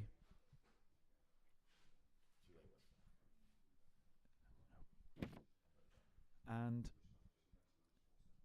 I would imagine that when those scores roll through, it's going to be very close between Sandland and Mully. And here goes Sandland. Just stuck out in front of this one, but there's going to be a reform on it and a chance to put a bit of power in. Sandland builds up some speed. Here she comes, smashes one off the inside and sticks that. That's a really nice turn by Lauren Sandland there on the inside closeout Rio. Great surfing. So the first of Sandland a 5, the first of Lucy Campbell, or the first significant score of Lucy Campbell comes in at a 6. So we're just going to wait to see what they give Charlotte Mully. And Lucy Campbell's up and riding again as well. A fantastic opening manoeuvre there for surfer in red, Lucy Campbell. That one. Now that was a huge. That's going to be the highest scoring turn. wave of the heat so far, Tom. Lucy Campbell getting really busy on the outside. A fantastic turn to start and a fantastic turn to end. A 2-turn combo that I predict the judges will really like. Free. Look at this one, Robbo. Look at that. Fins. Whack. And I think we'll be able to see the start of that ride for Lucy Campbell as well. And pulling hard on rail. There's the closeout turn. So, first of Charlotte Mully, a 6.67. First of Charlotte Mully, a 6.67 there. Now, there isn't a score going into the system for Lucy Campbell at the moment. So, we've got a 2.83 for the first of Lucy Campbell, and then we got a 6. Did they drop the 6 for that last one? Was it that quick? And so it was a 2.83 for the first of Lucy. So only 2.83 for the first of Lucy Campbell there. Or have we got an extra wave still to drop? Either way, Sandland, Campbell, Mully is the positions in this heat so far, but Mully with the highest single score of the heat at a 6.67. And so Mully, in some ways, in the driving seat. So, for our viewers at home, we're not actually having any scores on screen with you, so we'll keep you updated because we can see scores. Our technical team are working on that. Here goes But Campbell the situation again. is, as we see Surfer in red, Lucy Campbell tweaking that turn there, pivoting off the ball of her foot. You can see on her right leg, back foot, just going up on end there, just to accentuate that turn. But the situation is, with 16 minutes and 20 seconds remaining, Lauren Sandland is out in front, currently sitting on a 5.0 and a 5.33. In second, it's Lucy Campbell with a 2.83 and a 6, but with one score to drop. There it goes. It's a 3.5. So Lucy Campbell still in second with a 6 and a 3.5. And currently in third is Charlotte Mully in white with a 6.67. A great score. A backup there, Tom. We'll see Charlotte move up into second. Yeah, of the three surfers there right now, you'd rather be Charlotte Mully. Mully has, so this is her second GB Cup. She competed at Atlantic as well, and when she competed at Atlantic last year, that was her first time surfing as a GB surfer. Mully from Burleigh Heads in Australia, that's where she grew up. A goofy footer, youngster. Was junior last year. Competed in both categories. Very powerful style. And last year, I recall at the British Cup that Charlotte Mully got better and better with every round. And at the time, I hadn't realised. Here she goes. There's one of those lovely drawn-out front-side carves. Going to go up and into this foam here. Oh, and projects through. So there's going to be more work done on this wave. But she opts to try and see if she can get out. Doesn't want to get stuck on the Dontail Egri bank there. Yeah, so Mully got much better as the British Cup took place last year. So literally within a day, her surfing seemed to go through the gears. And that was, I later found out, because she'd pretty much got off the plane and was learning British waves and British water as she went. Burleigh Heads, good part of the world to come from in terms of surfing excellence. Right-hand point break. Not quite as good as the right-hand point breaks, a little further up the coast from there, Burleigh Heads, but it has its day, doesn't it? And it can look truly world-class when it's got the right sand. Surf Burleigh Heads before, Rob? I've not. No? Do you know, I've never ventured to Queensland. Spent a lot of time in Australia. But not the East Coast? No. You're always a West Coast, more of a west. I've spent a lot of time on the East Coast, but further down, Victoria and New South Wales. Oh, okay. Yeah. Do you know what, I have ventured into Queensland, but Yeah. just across the border. Okay. I haven't ventured far enough north to experience the joys of Burleigh Heads. Yeah. Yet. It's a growth mindset. Yeah, I like it. I can't do this yet. Well, all the surfers so far are managing to get themselves back out after riding waves. We've got 13 and a half minutes left. Situation, Mully has taken the lead there, gets a 4.23 for that last one. So it's Mully from Sandland from Campbell, but out of Sandland and Campbell, you would arguably rather have Campbell's scoreboard, a 6 with 13 minutes remaining over a 5 with 13 minutes remaining. So although Sandland has backed that up, well no, actually the 5.33 is Sandland's highest score. So although Sandland has backed that up with a 5, if you look at those two upper scores, the 6 and the 5.33, then that is in effect a potential 0.67 lead for Campbell as and when she takes off on a wave. So Sandland's other score of a 5.0, well, that 0.67 is how much Campbell can come under Sandland's wave by. So the 4.33 is what Campbell would need. That's 4.33. That's 5 minus 6.7, or minus 0.67. Now, the reason Campbell can tie and still go into the advancing position is that there would be a count back and Campbell would go through on the single highest score. So Sandland with the lower higher wave, oh, there's a mouthful, lower higher wave, can't tie and would always need to be 0.01 in front of Campbell if the heat was to draw to a close with the first waves carrying the status that they do. So for those of you tuning in who might not know the rules of surfing at all, they are as follows. Surfers get a 25-minute heat. Heat times can go up and down depending on conditions. Surfers have got to ride 2 waves to get a score. So they're scored out of 20. They can ride plenty of waves, but it's only ever going to be the top 2 that count. And we run a priority system. So at the start of the heat, it's a free-for-all. The surfer deemed closest to the point where the wave began to break earns the right of way on that wave. That in essence rewards the bravery of being able to take off in the steeper part of the wave. Once any wave has been ridden, the surfer who rode a wave last goes to the bottom of the priority chain, and then it is in effect a turn-taking system. So once you get the lead, you can also then use your turn to prevent or manipulate the progress of other surfers onto the waves that they need. So it brings in a combination of both wave riding ability and heat strategy. You've got to move around the lineup and you've got to find yourself your own 2 best waves, but you've also got to see if where you can make those 2 waves come from places and times in the heat where they might extract from the scoring potential of your opponents. And some of our very canny competitors here, you'll see use those to very good end. Now, Lucy Campbell, as you said, been out of the water for a month with an exostosis operation. When she was surfing earlier this autumn, she posted a very good result at the European QS contest from Pantene and did some very good surfing at that point. She ran right the way down to the last round or 2. Pantene, not dissimilar to this, a blustery Celtic beach break. Pantene is in Galicia, just a little bit short of A Coruña, or I've got to check now, do we say La Coruña if it's Galicia, or is it La Coruña the Spain and A Coruña is the Galician for it?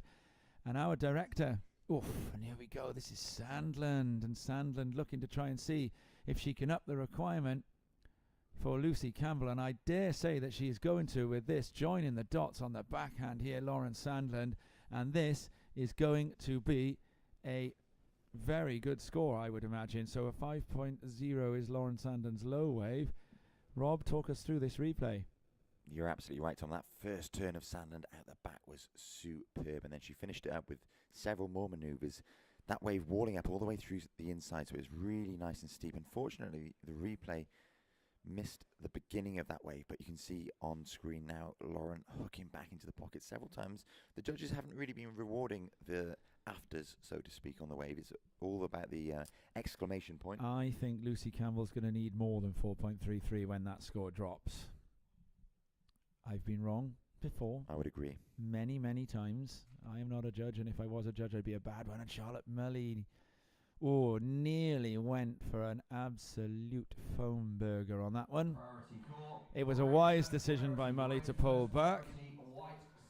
Now what happens, though, is that Mully had enough of a sniff of that wave that the judges have decided to, or the priority judges decided to put Lucy Campbell up into priority. So that was deemed by Mully. It was a paddle.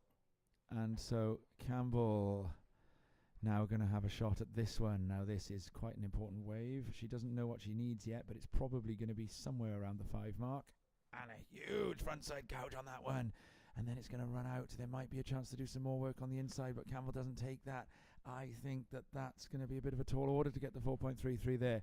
It was a really nice single manoeuvre, though. You're And I absolutely right, think Tom. A that's the beautiful manoeuvre. ending. A beautiful Here's the manoeuvre turn. to start that wave. We'll see if our replay caught the beginning of that wave because Lucy dropped wallet. I think we got the turn. Here it is. Oh, here no, it we're comes. just after it. No, here it is. So Oh, bouncing nice. up into the lip there and really putting it all on rail. Releasing the fins slightly as she leans back. Using all the power on offer from that wave, and with 7 minutes and 15 seconds remaining, I think Lucy will have upped her, or would have bettered her lower score of 3.5. 3.5, We know yeah, that I she needs a think she will. 4.33. I'm not sure if it goes there. I'm going to, do you know what, You're going to say it does? I'm going to say it does for the sake of excitement and interest.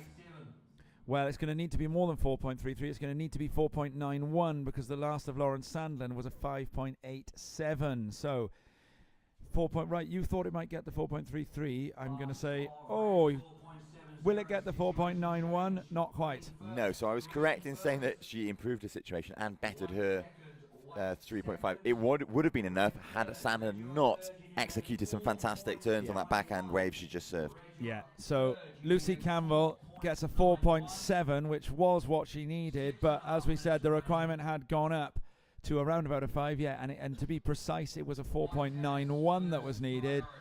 And so now it remains a 4.91. So that 4.7 that Lucy Campbell just rode doesn't end up being one of the waves that she'll end up using. If she is going to progress through this heat, it is going to be because her 6 is backed up with at least a 4.91 or more. Now, the priority is with Charlotte Mully.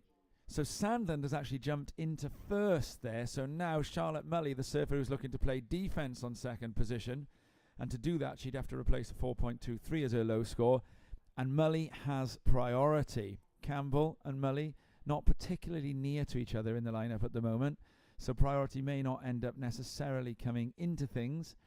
But Charlotte Mully, the Gold Coaster, she is sitting in that advancing position as things stand. And Lawrence Sandlin, now this is a great result for Lawrence Sandlin if it stands as this. Sandlin, the youngster, did her A-levels the summer before last. No, was it GCSEs the summer before last, so Sandlin would now be in her A-level year, I would believe.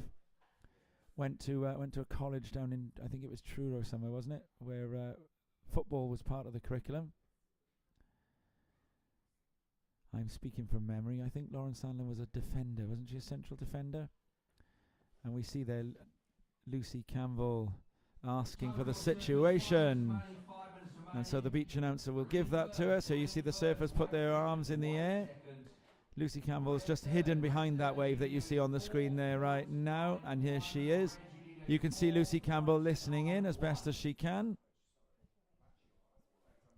4.91. So Lucy Campbell needing a 4.91 and with third priority, so she stays wisely away from the other surfers in the lineup so that nobody can keep her off the wave when it comes. Now the trouble with staying away from the other surfers is if the other surfers might be sitting on the best place to be, and here goes Mully. And now this is Mully's attempt to play defense on a 4.3. Goes on rail. A little bit behind the foam ball here. This is a really difficult left-hander to surf. And it can be almost impossible to preserve speed across that section if the wave has that reverse bowl on it. So that would have to go down, Rob, as a mistake for Charlotte Mully to throw priority away there. Well, twice now we've seen Mully kick out of the wave before approaching that end section. And it's the end section that we've seen the judges really rewarding. A strong manoeuvre on the end section. Granted, that last wave didn't provide her enough speed to make it to the end section. Yes, that's the trouble. But the wave before that, she also kicked out, and here we see Campbell. surfer in red. Lucy Campbell, she needs a 4.91 to move into second. Oof. Lovely smash off the lip there. Another one. Losing a bit of speed, but managing to Oh. regain it as she finds Would have been closer than another an turn. oncoming section. Unfortunately, that wave not providing much more for Lucy Campbell. She needs a 4.91. I don't think she's going to get it with that one, so she'll look to get back out the back and reset with 3 minutes and 20 seconds remaining. It's Sandland green first, Mully white second, and Campbell in red third. This is an all-English affair. Campbell is sitting way off the other surfers at the moment. I'm not sure that the scoring potential further down the beach where Campbell is at this stage of tide is necessarily the best move, because that bank down there can arrive very flat. Waves arrive very flat on that bank. So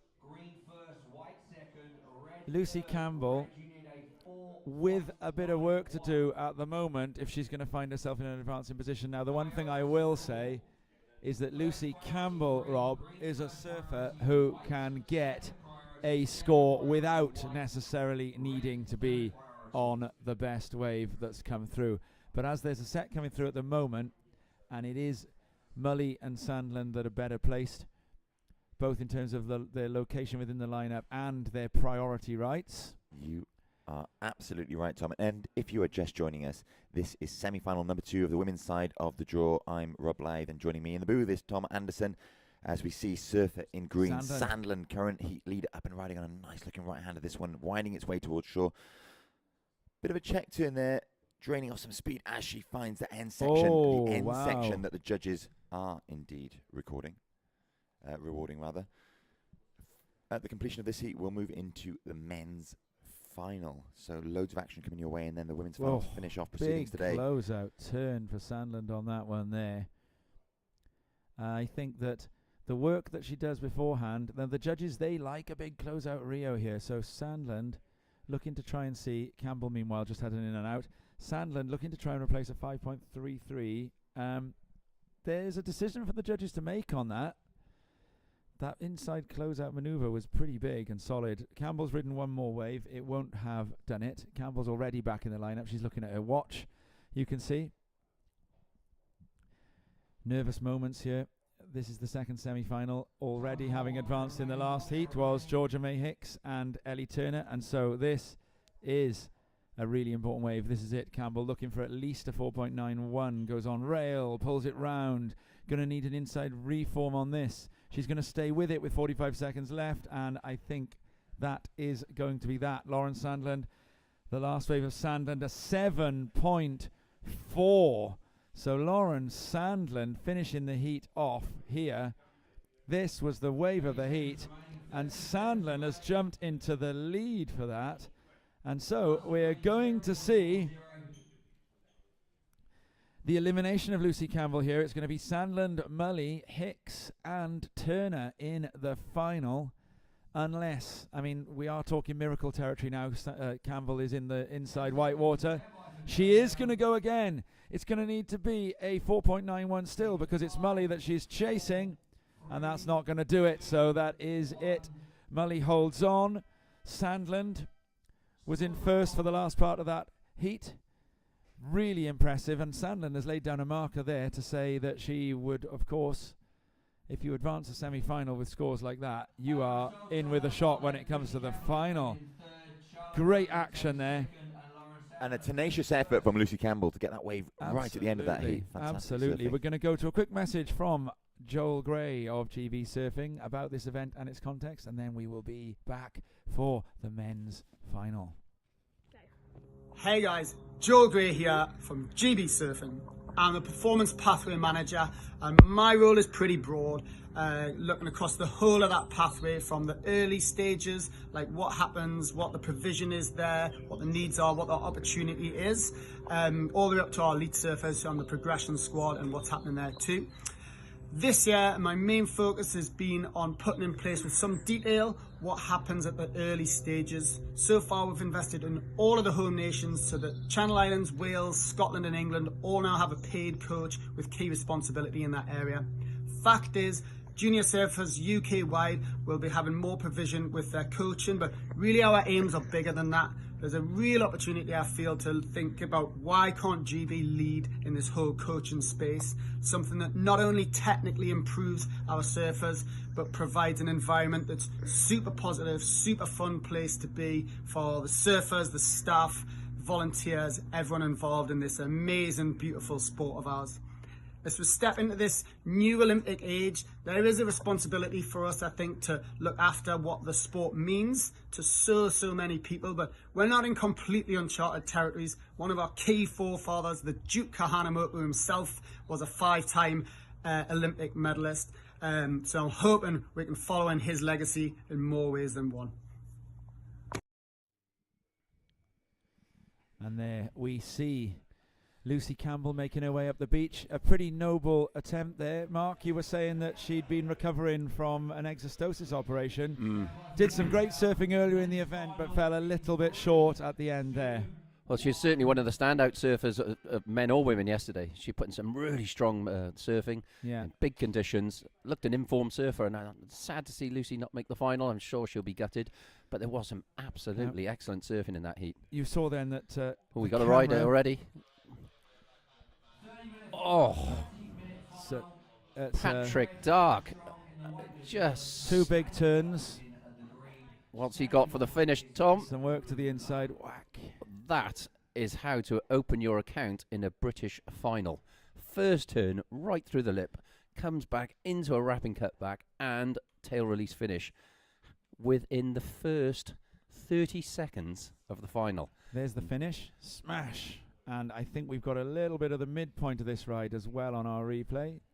He's a little bit too fast for the camera. And look at that. Here he goes through to that inside section. So we have just got the finish. Now, our the system that we're operating here is that there's a camera per colour. And so what's happened, you saw them do it with Lucy Campbell as well, is that as soon as the buzzer goes, the cameras have got to quickly move from one surfer to another. So Patrick Langdon Dark there surfing in the green. He was it would be Lauren Sandlin's camera that picks him up. Well, I got to say, and having seen that myself live through the window here, he absolutely It was wellied. really good surfing. Yeah, I think it's going to go close to excellent, if not excellent, for the start of the heat. I think the only thing that might hold back on excellent is that you've got to be really brave as a judge to throw excellent a few seconds into a heat, haven't you? Oh, that's a quick in and out from Aaron Strong. Well, Welsh viewers tuning in, and I know there'll be plenty cheering on Pat online. Got some of our younger viewers from my hometown of Llantuit. Will be very excited to watch Pat. They're friends with him. Ollie Phillips and Morgan Ellis. I know two of the youngsters from Llantuit. They're very, very excited by this final. So, morning, fellas. Are they fans of Pat, or are they, Oh, or indeed. do they see themselves as peers? Tom Sheldon, is he a Llantuit boy? He is He'd indeed. see himself as a peer of Patrick Langdon Dark, wouldn't he? Well, yeah, I mean, Logan spends a lot of time in Llantuit, so they probably, if Logan had been in this final, progressed, they probably would have favoured Logan. But from a Welsh perspective, Patrick Dark, there we well, you said 7, Tom. You're not far off. 6.67. That's a great start. So, Llantuit Major was the venue for last year's GB Cup. And, or Llanilltid Fawr, as it would be called in Welsh. Yeah, indeed. Can you say that, Llanilltid Fawr? I can indeed, but I don't speak Welsh, unlike yourself, Tom. And don't suggest we do. For this, as we've got 3 Englishmen in the final. I don't think they would 3 be Englishmen and 1 appreciating. Welshman walk into a... Yeah. Well, Here we go. Channel Islands next for next Yes. year's British. We look Is it? forward to the Oh, it's water gonna be splash, good, I yeah. would imagine, in great. Jersey. Biggest tides in the surfing world. So, Langdon Dark will be here in the news. Now, let's talk a little bit, while we're waiting for the other surfers to open their accounts, about the last 2 finals in this. We saw a buzzer beater, as we've decided it's now called, from Luke Dillon in the closing seconds, or the closing minutes of last year's final at Llantuit Major. And Yep. Luke Dillon took the win from Stan Norman, who'd led for the whole of the heat. And then the year before that, Stan Norman going left in Thurso East. Hang on. Here we go. Something This big coming is up here. a huge tail high attempt from Aaron Strong. So Stan Norman took a buzzer beater win from Luke Dillon the year before in Thurso. And this Yeah. was by catching a left-hander into the Go. middle of the reef, wasn't it? There we go. Luke Dillon. Ooh, comes unstuck. Yeah, look, I was at both events. I watched Stanley perform a lovely backside rotation on a rare left at Thurso. Yeah. It does offer a left at low tide. Gave the judges a real dilemma, that He one, did. because they're sitting there looking for tubes and big frontside gouges, and then somebody offers up something so different. Yeah, well, he did perform a through the lip backhand crack, cut back, and Full then into a full rotation. rotation Yeah. air into the flats over the dry rock. It was something different, and I think that Yeah. was the thing, having been there for the whole And event, it's a 3 brave days. bit of the reef to do that manoeuvre on, isn't it? Yeah, it's relatively kind. Here we go, up and right in, blue. This is Norman. Lovely gaff. And he gets a lovely bit of spray going on that one as well. So we'll have a little look at that. As we said earlier, we talked about joining the dots. This is very fluid surfing from Stanley Norman on this wave here. Look at And that. Watching this replay. Ooh, lovely bit of spray and searing turns there. flow. I think for me that's probably there or thereabouts with the first wave of Langdon Dark. It'll be interesting to see what the judges do with that. I think the manoeuvres closer together than they were with Langdon Dark's heat. I'm calling a Probably 5. more solid finish. You think under the first of Langdon Dark? Yeah, I believe so, just because Patrick's that first one, which unfortunately didn't capture on the camera, It was right huge. through the lip, and it was on a set wave. Yeah.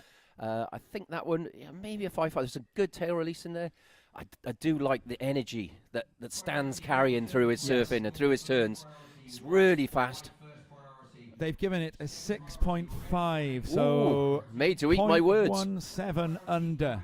0.17 under. So they have still given Patrick Langdon Dark the score of the heat so far. Now, at last year's British Cup final, it was then called the British Cup. It's now been renamed the GB Cup this year after the B-Surf Committee agreed that from 2023 onwards, GB Surfing would acquire the major hosting rights, and it has now been renamed the GB Cup.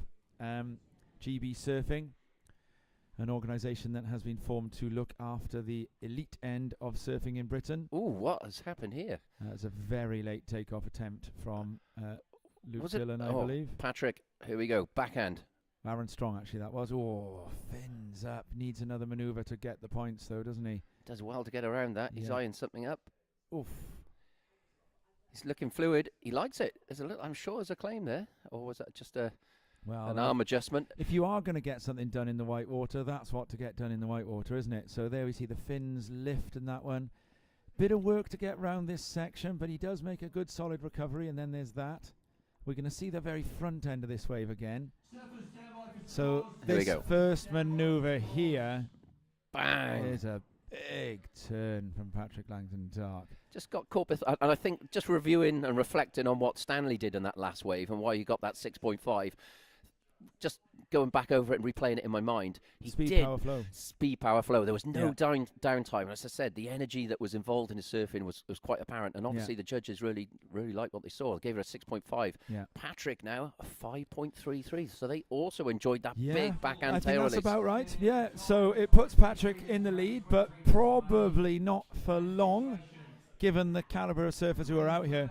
So Luke Dillon and Stan Norman, they enjoy a great rivalry. And last year at Llantwit, Dillon really did see his win in those closing minutes as revenge for what had happened at Thurso. So these guys are now going for a best 2 out of 3. And we I go. would imagine that were either of them, This is- there is a ride taking place here, and I that's think Stanley. that it's Aaron Strong. You think it's Stanley, do you? I can't quite see through the It's blur. Aaron Strong, Was and it? he's ridden out of our out of camera range.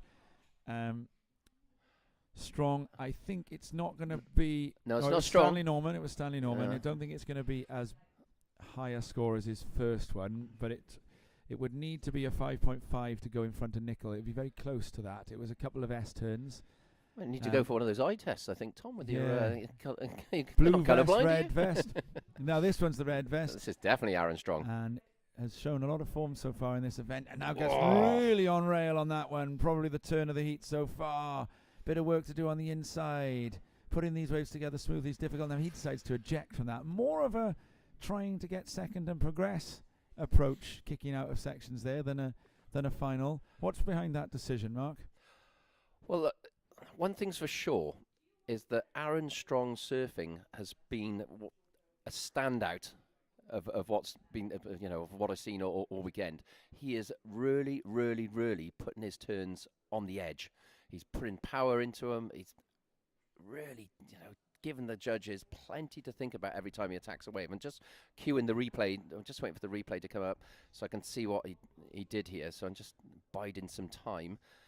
But I've loved watching him surf, and I can see why he's making breakthrough results now on the WQS, because the power and speed he's carrying through his turns, it's gone up a level from what I've seen online in previous events only 12 months ago. Now It's really matured. We're going to talk a little bit about we started talking about GB Surfing, set up to look after the elite surfing in Britain. They are UK sport funded, and it's something called progression funding. So the aims and objectives of GB Surfing at this stage is to ensure the progress of British surfers. It is in the next rounds of funding and the next Olympic cycles and we're going to have a ride here from that Stanley Normanson in and out. It's in the next rounds of funding and organisation that GB Surfing will be under pressure to find medals for surfers. Here goes Patrick Langdon Dark, right underneath the lip, 12 o'clock. Well, now, if they're going to give big scores for a single wave, then that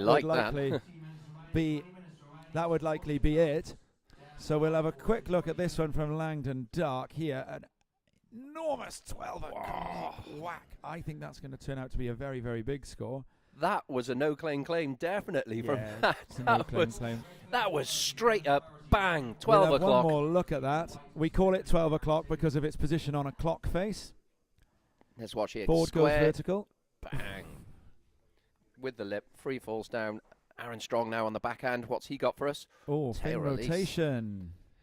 Nice. Lovely, lovely. Softer section. So it's the 2028 or 2032 Olympics realistically that GB Surfing are thinking about. Stanley Norman in this heat is one of the progression squad, which is a group of surfers who've been identified as surfers who have the potential to be involved in those 2028 and 2032 Olympics, as is Patrick Langdon Dark, a member of the progression squad. Now, what's interesting about this heat is the two progression squad surfers are the two surfers who haven't yet secured a place in the ISA Worlds, which would be the qualifier for the 2024 Paris Olympics. So if either of those surfers are going to keep a chance of being in Paris in 2024 Open, they have got to progress through this heat. Now, I'd say progress through, talking about this final as if it's a round. Well, that is because both Luke Dillon and Aaron Strong have already booked their places in the ISA Worlds, and this is because they have got the highest European QS rankings. So it is the surfer who finishes highest, other than Aaron Strong and Luke Dillon in this heat, who would find themselves going to the ISA Worlds. Well, I'm just waiting for the live scores to come back on. A screen went off there for a moment. It's effectively a head-to-head between Langdon Dark. They are in a two-man heat with the other two surfers in the water. They are, but at the same time. Let's see what unfolds for this heat, because the first thing on their mind will be winning this final, because you want that British title to your name. Yeah, do you think? Because 100%. Qualification for the ISA could be achieved in this heat with as low as third. It could be. But if it was me in there now, I'd just, the old cliche, one game at a time. Yeah. And I think I'd be just, what's on the line, but first you want that British title. As it stands on the leaderboard, Mark, Langdon Dark in second with a 6.67 and a 5.4. Norman's jumped up into the lead, a 6.5 and a 5.8. So that two-man head-to-head is currently a battle for the title anyway. It is. And what I watched there, and I'm not sure if our viewers would have caught that, it was Stanley's second ride.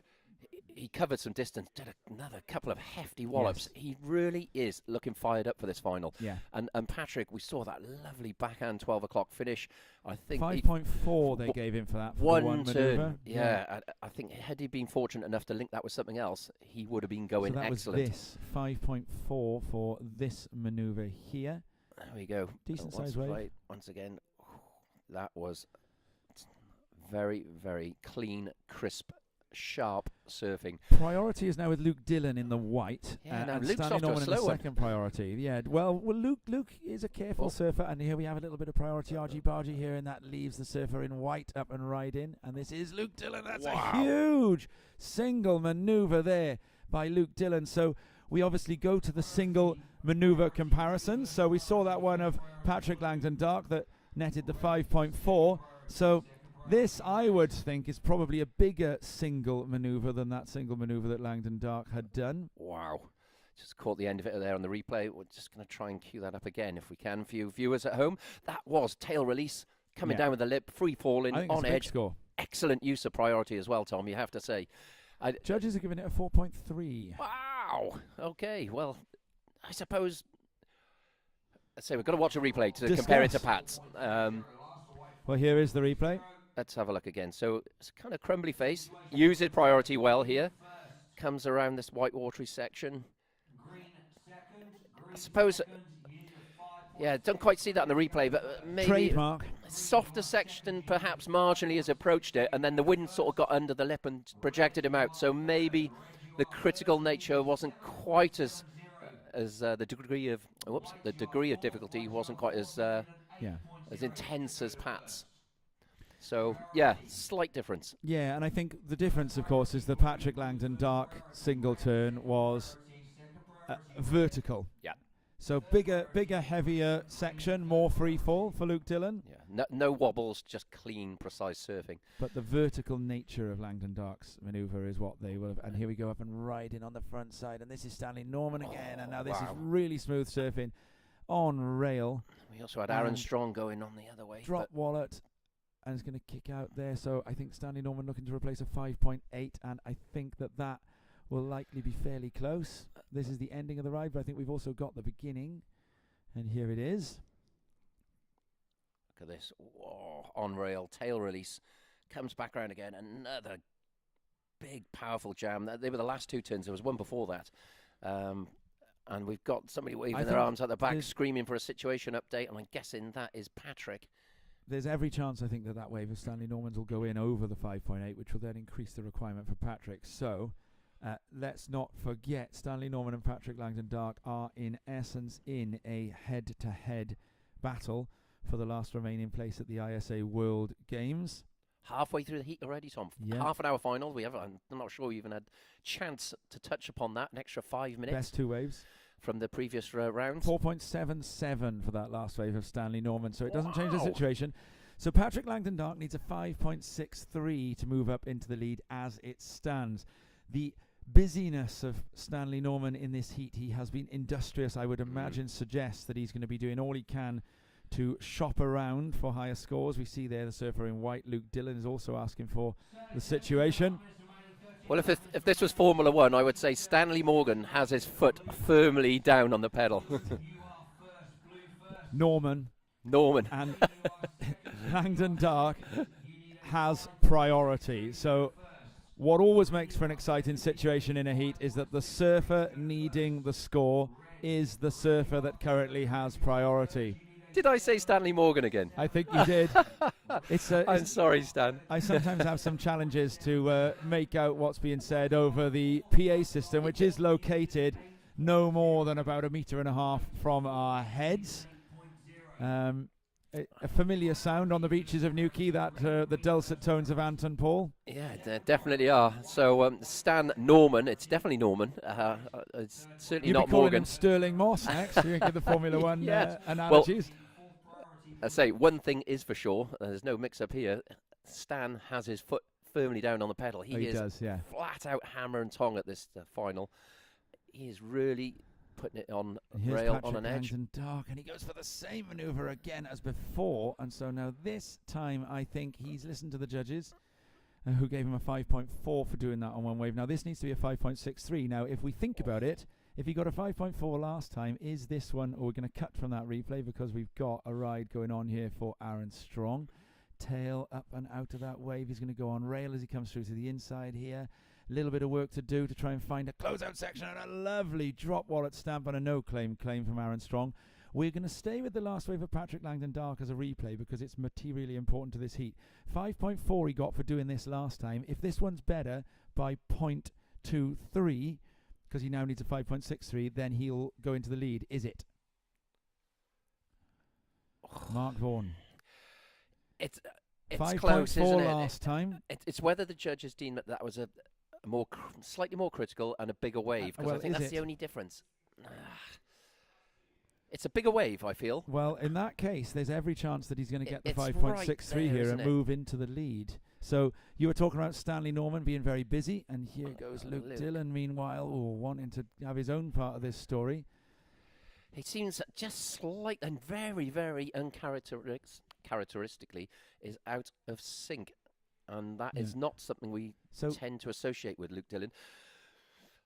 Langdon Dark's taken a slower approach, hasn't he? Stanley Norman's been busy. Langdon Dark has sat and waited. He has. And we are moments away from finding out whether that sitting and waiting was a good idea. Now, of course, were Langdon Dark to move into the lead, there's still going to be 10 minutes left. And we've got to wait for Aaron Strong still to be locked in. He had 3 absolutely massive turns. Well, it there. would need to be a 7.7, that wave would. I don't think he's going to get that, but he's certainly going to improve from the pair of 4s he has in his locker at the moment.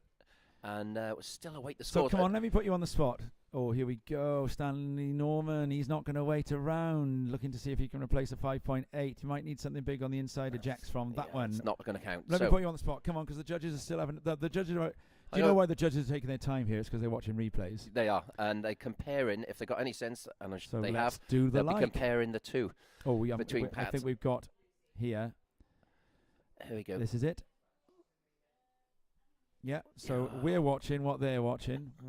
That's what the judges are looking at that, and they are deciding if that is 0.23 better than the one that he did before. Well, let's put it this way. It's not a 6 for me, and it's just marginally above a 5. It's just how they perceive that. 5.4 last time he did that turn. I'm thinking it's... I'm going to go less. I'm going to go less. So there we are. I've nailed it. I'm gonna guess more. I think that I think 2.23 more than the last one. I think it was a bigger wave. We got 10 press ups on this one. Turn. Yeah, 10 press ups on this one.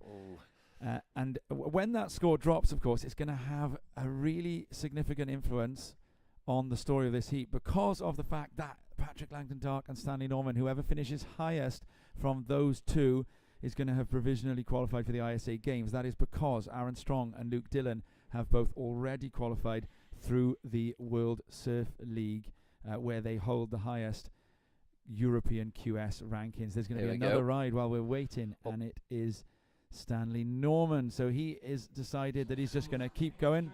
Well, way lower. Aaron Strong's improved his situation. He's just netted a 5.67. The Langdon Dark wave was way lower. They gave it a 4.47, so they've gone a whole point less.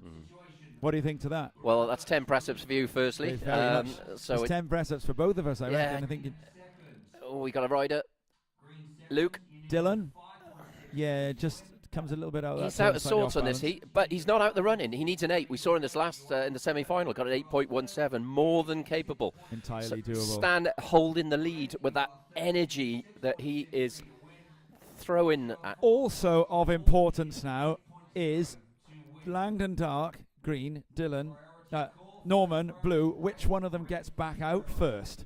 Because at the moment, the only surfer in the lineup is Aaron Strong. He's going to have priority, but whichever out of Norman and Langdon Dark gets back into the lineup first is going to influence who gets the chance to ride a wave. I can see that Norman is sat out in the lineup already, so and they've given him second priority. So he's stayed in the lead and got out back ahead of Patrick Langdon Dark here. So now the requirement for Langdon Dark, we place it in context, 7.5 minutes remaining, needs to still go and get that 5.4. That's assuming Norman doesn't improve on his score, but now he's got to do it from a position of third priority at best. What's going through your mind if you're Langdon Dark right now, Mark? Plenty of time, and he knows he's got a great opening ride, 6.67. That's the highest score of this heat so far. He knows that he's got for a single turn backhand hook out the back, 5.4. He knows if he can get two turns like that in a wave, he's going to take the lead because he has that highest scoring ride of the heat so far. He needs a 5.63, so it's only a smidge above what he's achieved so far. Priority may come into play. Now, what's Luke got for us? Nice backside hack and a big closeout section coming. 12 o'clock. Little bit of a bobble in the white water. He's going to have to do the stomp. Yeah. Stays with it to get the make. It's a make, but I'm not seeing that get anywhere near the 8-point ride he requires. And whether it improves his current situation, 4.3, is not sure. Here we go, Patrick. Dark, one turn over the top, and now this will need to be a big one. Just comes under the lip here, so he's going to really need something on the inside. Now he's got to make this, and he does. Now he is going to be staking his claim there, and now you'd have to think really that that's pretty much the same maneuver, but it's after doing one first turn. Now the first turn I don't think we have on the replay. The second turn was more of a setup turn, so that was 3 turns culminating in probably the biggest of his backhand cracks there. So I think we can see the setup turn here. So it's that. Now there had been a decent lipper before that, so I think we're going to see if we can go double or quits on the 10 press-ups now. I think this time he probably does get the 5 point. It's 6-3 is what he now needs. I think it's 5.63. I think it's a 6. He's done two setup turns and a nice inside. It's just whether the judges look at that and go, it's too far inside. Therefore, he hasn't put it on line and all the risk right at the back. Right. And that is one thing that we know the judges here like to we see. go on the front side. Norman He's stomps the unseated. tail. Langdon Dark still too far inside for that to have any priority influence. We can have a paddle battle here, Tom, do you think? I think Norman's in front of him a fair bit, Ooh, although he's there- duck diving, whereas Oh. Langdon Dark isn't. So it's not impossible that they you could got- be. You've in a got battle Luke, here. Stan. It's a 7 for the last of Patrick Wow. Langdon Dark. He goes into the lead, and that leaves Stanley Norman needing a 7.17. So that is a big shift in things here. You can hear the cheers from the Welsh team downstairs. The English surfers, they're all going to be eyes on the horizon scanning. Stanley Norman and the two surfers are engaged in a paddle battle as well. They are all duck diving at the moment. Norman is just ahead, but with rolls of white water coming through, it looks like Langdon Dark is the furthest inside. The most likely scenario in this heat now is that Norman's going to end up out back and looking to try and get the score. He is going to need to go big to try and get somewhere near that. A 7-point ride for that last one. What do you think of that, Mark Vaughan? Oh, well, he's going to be absolutely delighted with this. Let's just watch it once again. So he comes off the bottom, does a little set of backhand here, and then crack. And it was a really critical section, wasn't it, Tom? And he signals to the judges, what do you think of that? And they say We think 7.17 for the you, sir. wave of the heat, the wave of the final. It's good for the lead. And as we said before, and here goes Aaron Oh. Strong and and Stanley Norman's done an enormous full rotation, 360 all the way, every single bit of it in the air, but it's off camera. So immediately Stanley Norman has replied there, a full rotation from Stanley Norman. I'm lost for words. There's so much going on in this. There's no question that's going to be the 7.17 from Stanley Norman. So Well- I think an immediate reply from Stanley Norman, and I don't think the judges are going to take that long to decide it here. Stanley Norman out back on one section with a full rotation all the way. I'm sure Mr. B will have caught it. I think it took place off camera. Well, I was It focused was on Aaron so- Strong it was because so- he was trying the same thing. So was everyone. So it was higher than Aaron Strong. It was a more rotation than Aaron Strong, and it was a smoother landing than Aaron Strong. I had to rub my eyes there, Tom, just to check I wasn't seeing things because I saw Aaron try to perform that full rotation. He landed, it looked like he'd fallen off, and then I turned and saw a surfer with his arms in the air claiming it and fall for a second. My goodness, Aaron's made that, Yeah. but it wasn't. It was Langdon Stan. Dark will have also seen it because he was still paddling out at the time that it happened. So Patrick Langdon Dark will know that he's going to have to go out and find something similar. Langdon Dark does have that maneuver in his repertoire, Well, but it was full rotation all the way. both arms aloft. He knows that is a massive score. The Let's judges just are hope. actually having a bit of a think. Well, I'm hoping that the judges caught sight of that. I'm sure we've got plenty of spotters there. So there was a lot going on there at the same time. Yeah, Two surfers almost simultaneously it was performing lightning fast. full rotation airs Yeah, on outside sections as well. This Yeah. is you can only if you're thinking Pat got a 5.4 for that single backhand crack. That's got to be at least 3 points ahead of that, if not more. it Maybe would be. even nudging Yeah, towards it the would be. nines. I think it wouldn't be. It's not improbable that that's the sort of score that the judges end up dropping. I think because of the importance of this wave, they're having a really careful think, and they are watching replays of it. Well, the now- risk and commitment to perform that out the back with only a few minutes left of this final, Yeah, it's got to be rewarded highly. and with both GB Cup Championship and a place at the ISA Worlds at stake. What did he have to lose though? 7.17 was the requirement. Well, that before wasn't that, going to. I was going to say, what is the differential between the two surfers, between Stan and Patrick, who seem to be the guys who are, there's got a bit of a ding-dong in this final, Yeah. they're exchanging the lead wave after wave, and it just seemed to me that Patrick was getting the lip. There was more waves Yes. offering the lip, but Stan's more on the face. Yeah. All of a sudden, we've seen a massive, massive change. Well, and I think Patrick saw it, so Patrick is going to have to respond when this score comes. There's a minute left, so when this score does come through, it's going to leave Patrick not very long to respond. Patrick probably knows, even though we haven't heard the score, the sort of thing that's going to happen. Patrick is going to end up responding to this likely with The surfers are asking for the scores. So up and riding now, Aaron Strong goes. He's going to try and do the whole thing himself. A full rotation from Aaron Strong, but he doesn't stick it. Hail Mary. It was that sort of thing that Norman landed.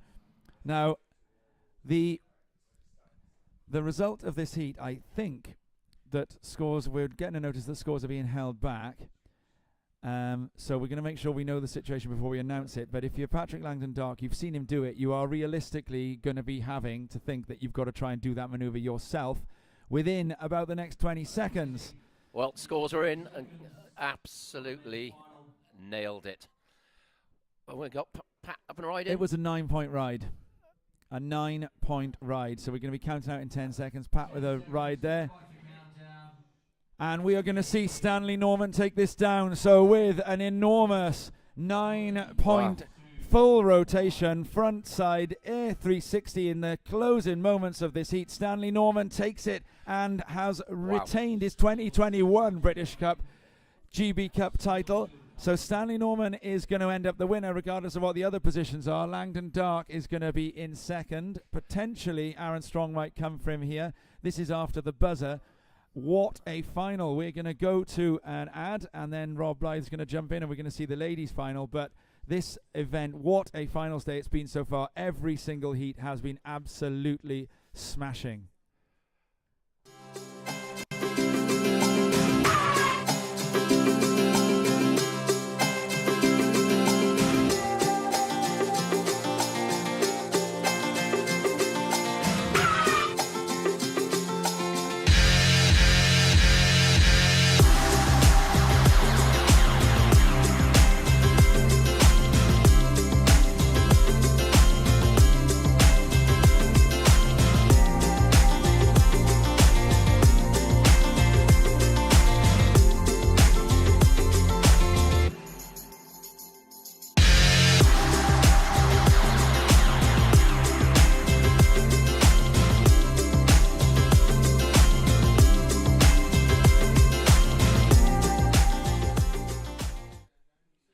Well, welcome back, Rob. We've got the women's final underway, 30 seconds in. I'm still catching my breath after that one. How about you? I was going to say that was a breathless affair, wasn't it? Clutch surfing from Stanley Norman to take the heat win there, with posting a 9-point ride with just 2 minutes remaining. And leaving the surfers wondering what the requirement was, because the judges took their time to post that score. They knew it was all on the line, and so they reviewed it. If you're going to win a title, win it in style. And he did. He put it all on the line, and he was rewarded. He comes away as the national champion. Slightly heartbreaking for Patrick, and he seemed to be in a commanding position for most of that heat. But you cannot deny the man that finish. I think it demonstrates just why Stanley is one of those 5 surfers on the GB Surfing progression program ahead of the 2028 and 2032 Olympics. Yeah, in LA and Brisbane, respectively. Clutch surfing. Well, that was a real. We can see him, Stanley, being carried up the beach now. Look at that. At the back, however, we are going to focus our attention on this, the women's final here at the GB Cup 2023, and we saw a quick ride there for surfer in white, Lauren Sandland of England. In fact, it's an all-English affair because we have in red Ellie Turner, in white Lauren Sandland up and riding now. We can see our surfer in blue, Charlotte Mully, up and riding. So all 4 surfers representing England. Charlotte Mully hailing from the Gold Coast of Australia, but I think with British parentage. I believe so. It's the Burley area, I believe. I saw a Burley sticker on a board yesterday. Burley Board Riders. Burley Board Riders, not a bad place to be. Well, you know, a club in itself with strong Welsh links. Ronnie Williams. Yes, of course. One of the founding members of the Welsh Surfing Federation, current club secretary, I believe, of the Burley Board Riders. Wow, is that right? Yeah. Okay, well, where's our invitation? Yeah. If you're listening, Ronnie, well, I'll be quite happy to be hosted. Well, they have actually invited any British club that fancies going over. Do you know what? Now you say that, this is all flooding back to me of a conversation I had going back some time. But well, maybe we'll get an invite by Ronnie or Charlotte. But what have we got? We've got an opening ride here, and I'd say we're still almost trying to get over that last final of the men's, because it was it was a seesaw back and forth. Wasn't it just? And with just under 3 minutes gone in this heat, it's Georgia May Hicks who draws first blood, posting a 3.5 with her opening ride, and Lauren Sandland currently in second, posting a 2.17 for her opening ride. Well, I got to say, I watched the semi-final and I saw Charlotte have an absolutely cracking left-hander, and I was like, wow, that's really loose, fast surfing. And then, and I believe Georgia May Hicks came away with a win. Tom was informed me that she had a really, really good backhand ride. Mark, the standard of surfing or the standard of surfing talent in this heat is so high. Yeah. Like you said, the whole event has been stacked full of talent, the creme de la creme of the home nation surfing pool. But this final has whittled it down to the top 4 on this day. It's Georgia May Hicks in green, Lauren Sandland in white, Ellie Turner in red, and Charlotte Mully jam-packed, full of surfing talent. Yeah. And these surfers, of course, fighting out for a place on the GB Surfing's ISA World Surf Team, which will be taking place later in the year. And yeah, I didn't get a chance in the men's final, but you watch an event all weekend like we have, and you look at surfers and you think, that surfer there, he or she's in form. And with the men's final, I felt that they were the 4 form surfers of the event and deservedly made their place into the final. Perhaps a case for Logan to perhaps been there and Max Bennett. But aside from those guys, and the 4 finalists really deserved their place, I felt. And so that was...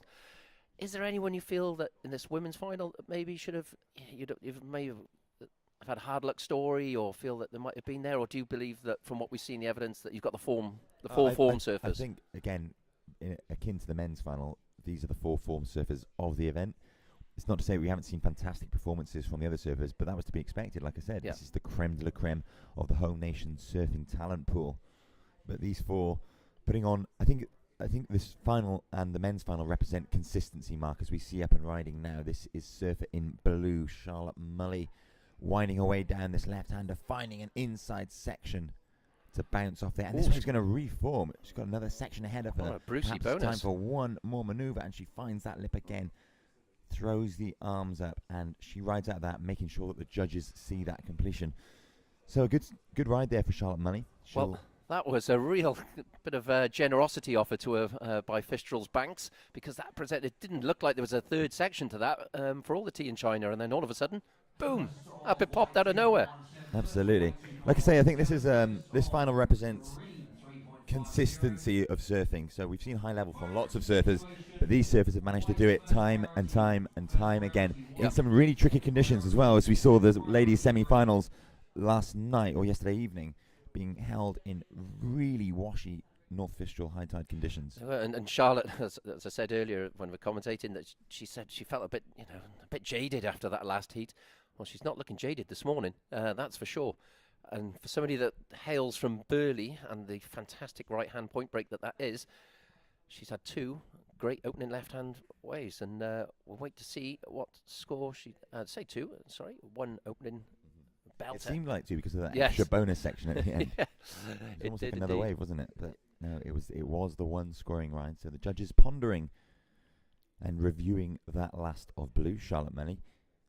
And okay, so we've got Ellie Turner just still to register a ride. And it's interesting when you go from those 30-minute heats down to 25 up to 30, and you've almost got an extra 5 minutes to play with in your heat strategy. And I don't know whether that helps or hinders sometimes when you've gone through heat after heat after heat at 25 minutes, and then suddenly you've got an extra 5 minutes to work with. That you either use that as a bonus time, and think, well, if I don't catch a wave, it's not the end of the world because I'm used to riding 25s.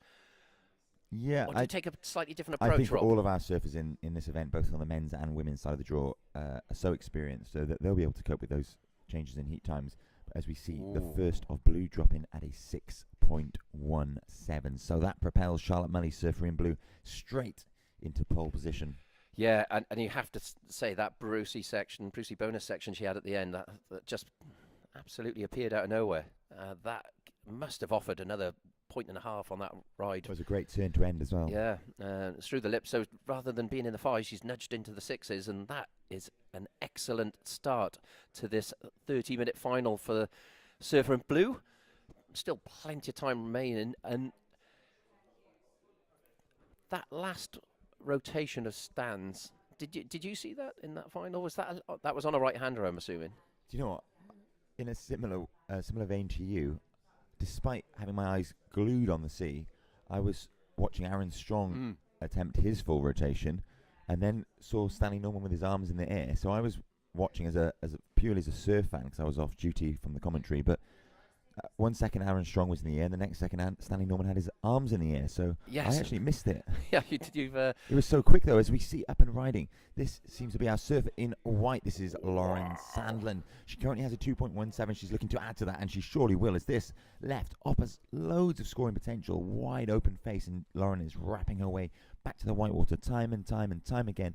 This wave fattening out a bit on the inside, but she'll find an end section if she manages to carry her speed through, which she does. Hooks just before that oncoming section and drifts over the back. So that last turn not offering her too much in the way of scoring potential, but she got all the business done on the outside. Damage done out the back, I think, on that one, Rob. That first opening turn, it's one of the largest waves we've seen ridden of the event, I think, of today, and today's action. Came square off the bottom, hooked it off the top, and then followed that up with a couple of turns. It's whether they deem that inside action, which didn't offer as much as Charlotte Mully's wave. So that last turn of Lauren, I noted that she completed the turn before the oncoming section. So she was racing towards it and then chose to kind of do a down carve before the whitewater. What's the thinking behind that? Is it because she wasn't carrying enough speed and she knew she wouldn't ride out of it? Exactly that for me. I think, yeah, she didn't look like she just had enough momentum to keep her going to hit that section with enough conviction to pop out and finish with an excellent. A lot of turbulence in that whitewater, and I think Lauren used her ample experience to complete that turn beforehand. Unfortunately, the wave kind of dying underneath her. Missed the exclamation mark finish is what maybe. But clever surfing, nonetheless. Had it been completed, she knew, like I say, she wouldn't have made it off the whitewater. So trying to do anything she could to complete that wave. So last of white comes in at a 6.83. The judges liked it, regardless of the end. It's that outside turn. It was, it was a larger wave. It's way overhead. She came square off the bottom, hooked it off the top. Do we happen to have a replay of that of last of whites by any chance, production team? Because we'd like to see that. Here we go. So just catch the end of it here. Hopefully it can go from the start. So as you say, this is where she was approaching that inside bit. Again, there was that. I think that was like the second or third turn, wasn't it? Yeah. Again, that fourth turn, beautiful, displacing loads of spray. And this is where the wave fattens up a little bit, and so Lauren loses a little bit of speed on the inside section. But like you say, Mark, the damage was done on the outside, and the 6.83 propels her into first position. So with 19 minutes and 20 seconds remaining, surfer in white, Lauren Sandland is out in front with a combination of 9.0. In second is Charlotte Mully, hailing from the Gold Coast but representing England in blue. In second, she has a 6.17 with no backup yet, so that situation could well and will probably change. In third, it's surfer in green, Georgia May Hicks, with a 3.5. And yet supposed to scoring ride is surfer in red, Ellie Turner. Yeah, with that replay, we just missed, or I think we're just catching where Lauren just rode out of that really big first hook. And we're an excellent score, 6.83. So we have a battle on our hands, and I wonder if this is going to sort of pan out in the same way as the men's did with Patrick and Stan, whether Charlotte and Lauren, have got an early stranglehold on this heat, whether they'll just continue to be the dominant surfers. As Georgia May Hicks, she's got a 3.5, so she's certainly got and holding down priority. And Ellie, I don't know what's happened to Ellie because she's yet to get a ride. She's obviously paddled for a couple of waves because she dropped down to third priority. 18 minutes left, plenty of time, and no need to panic yet. And we know Ellie Turner is certainly more than capable of landing some significant scores. It'd be great to see her land a blow soon to her fellow competitors and just perhaps unnerve them. But see the spread on that last wave. One judge went as high as an 8 for Lauren, and a 6 was the lower score. So averaged out at a 6.83. In fact, no, it's a 5.5. I apologise. It's quite a spread between the judges. They're not usually that far apart, but it was a long ride, and it did offer plenty for the judges to think about. Fair reflection of what we saw. I think that final score of a 6.83. Absolutely, Mark, and that is of course why we have a 5-person judging panel, so that they all average out. And we drop the top and the bottom score. Yes, I've just got GB Surfing's Gwen Spurlock stood behind us, who will Gwen's got a few titles under her belt, hasn't she? I think she has, yeah. Just 1 or 2 British titles. I Prolific. believe. Yes, hell of a surfer, and now one of the leads for GB Surfing, and one of the key personnel to organising this very successful British Cup. I think that's a perfect description. Very successful. We have managed to complete most of the surfing action in fantastic conditions, Yep. which looked, well, it looked unlikely at the beginning of the week with the forecast that we saw.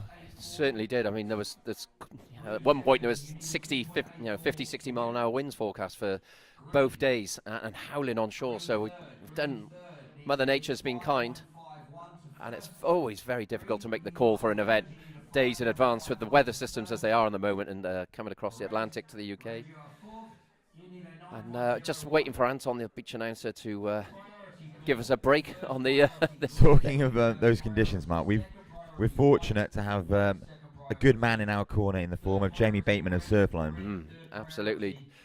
Yeah, very fortunate to have Jamie as one of my besties, because I don't even have to look at the Surfline forecast. If he knows what's good for him, he's usually sent the forecast directly to me privately.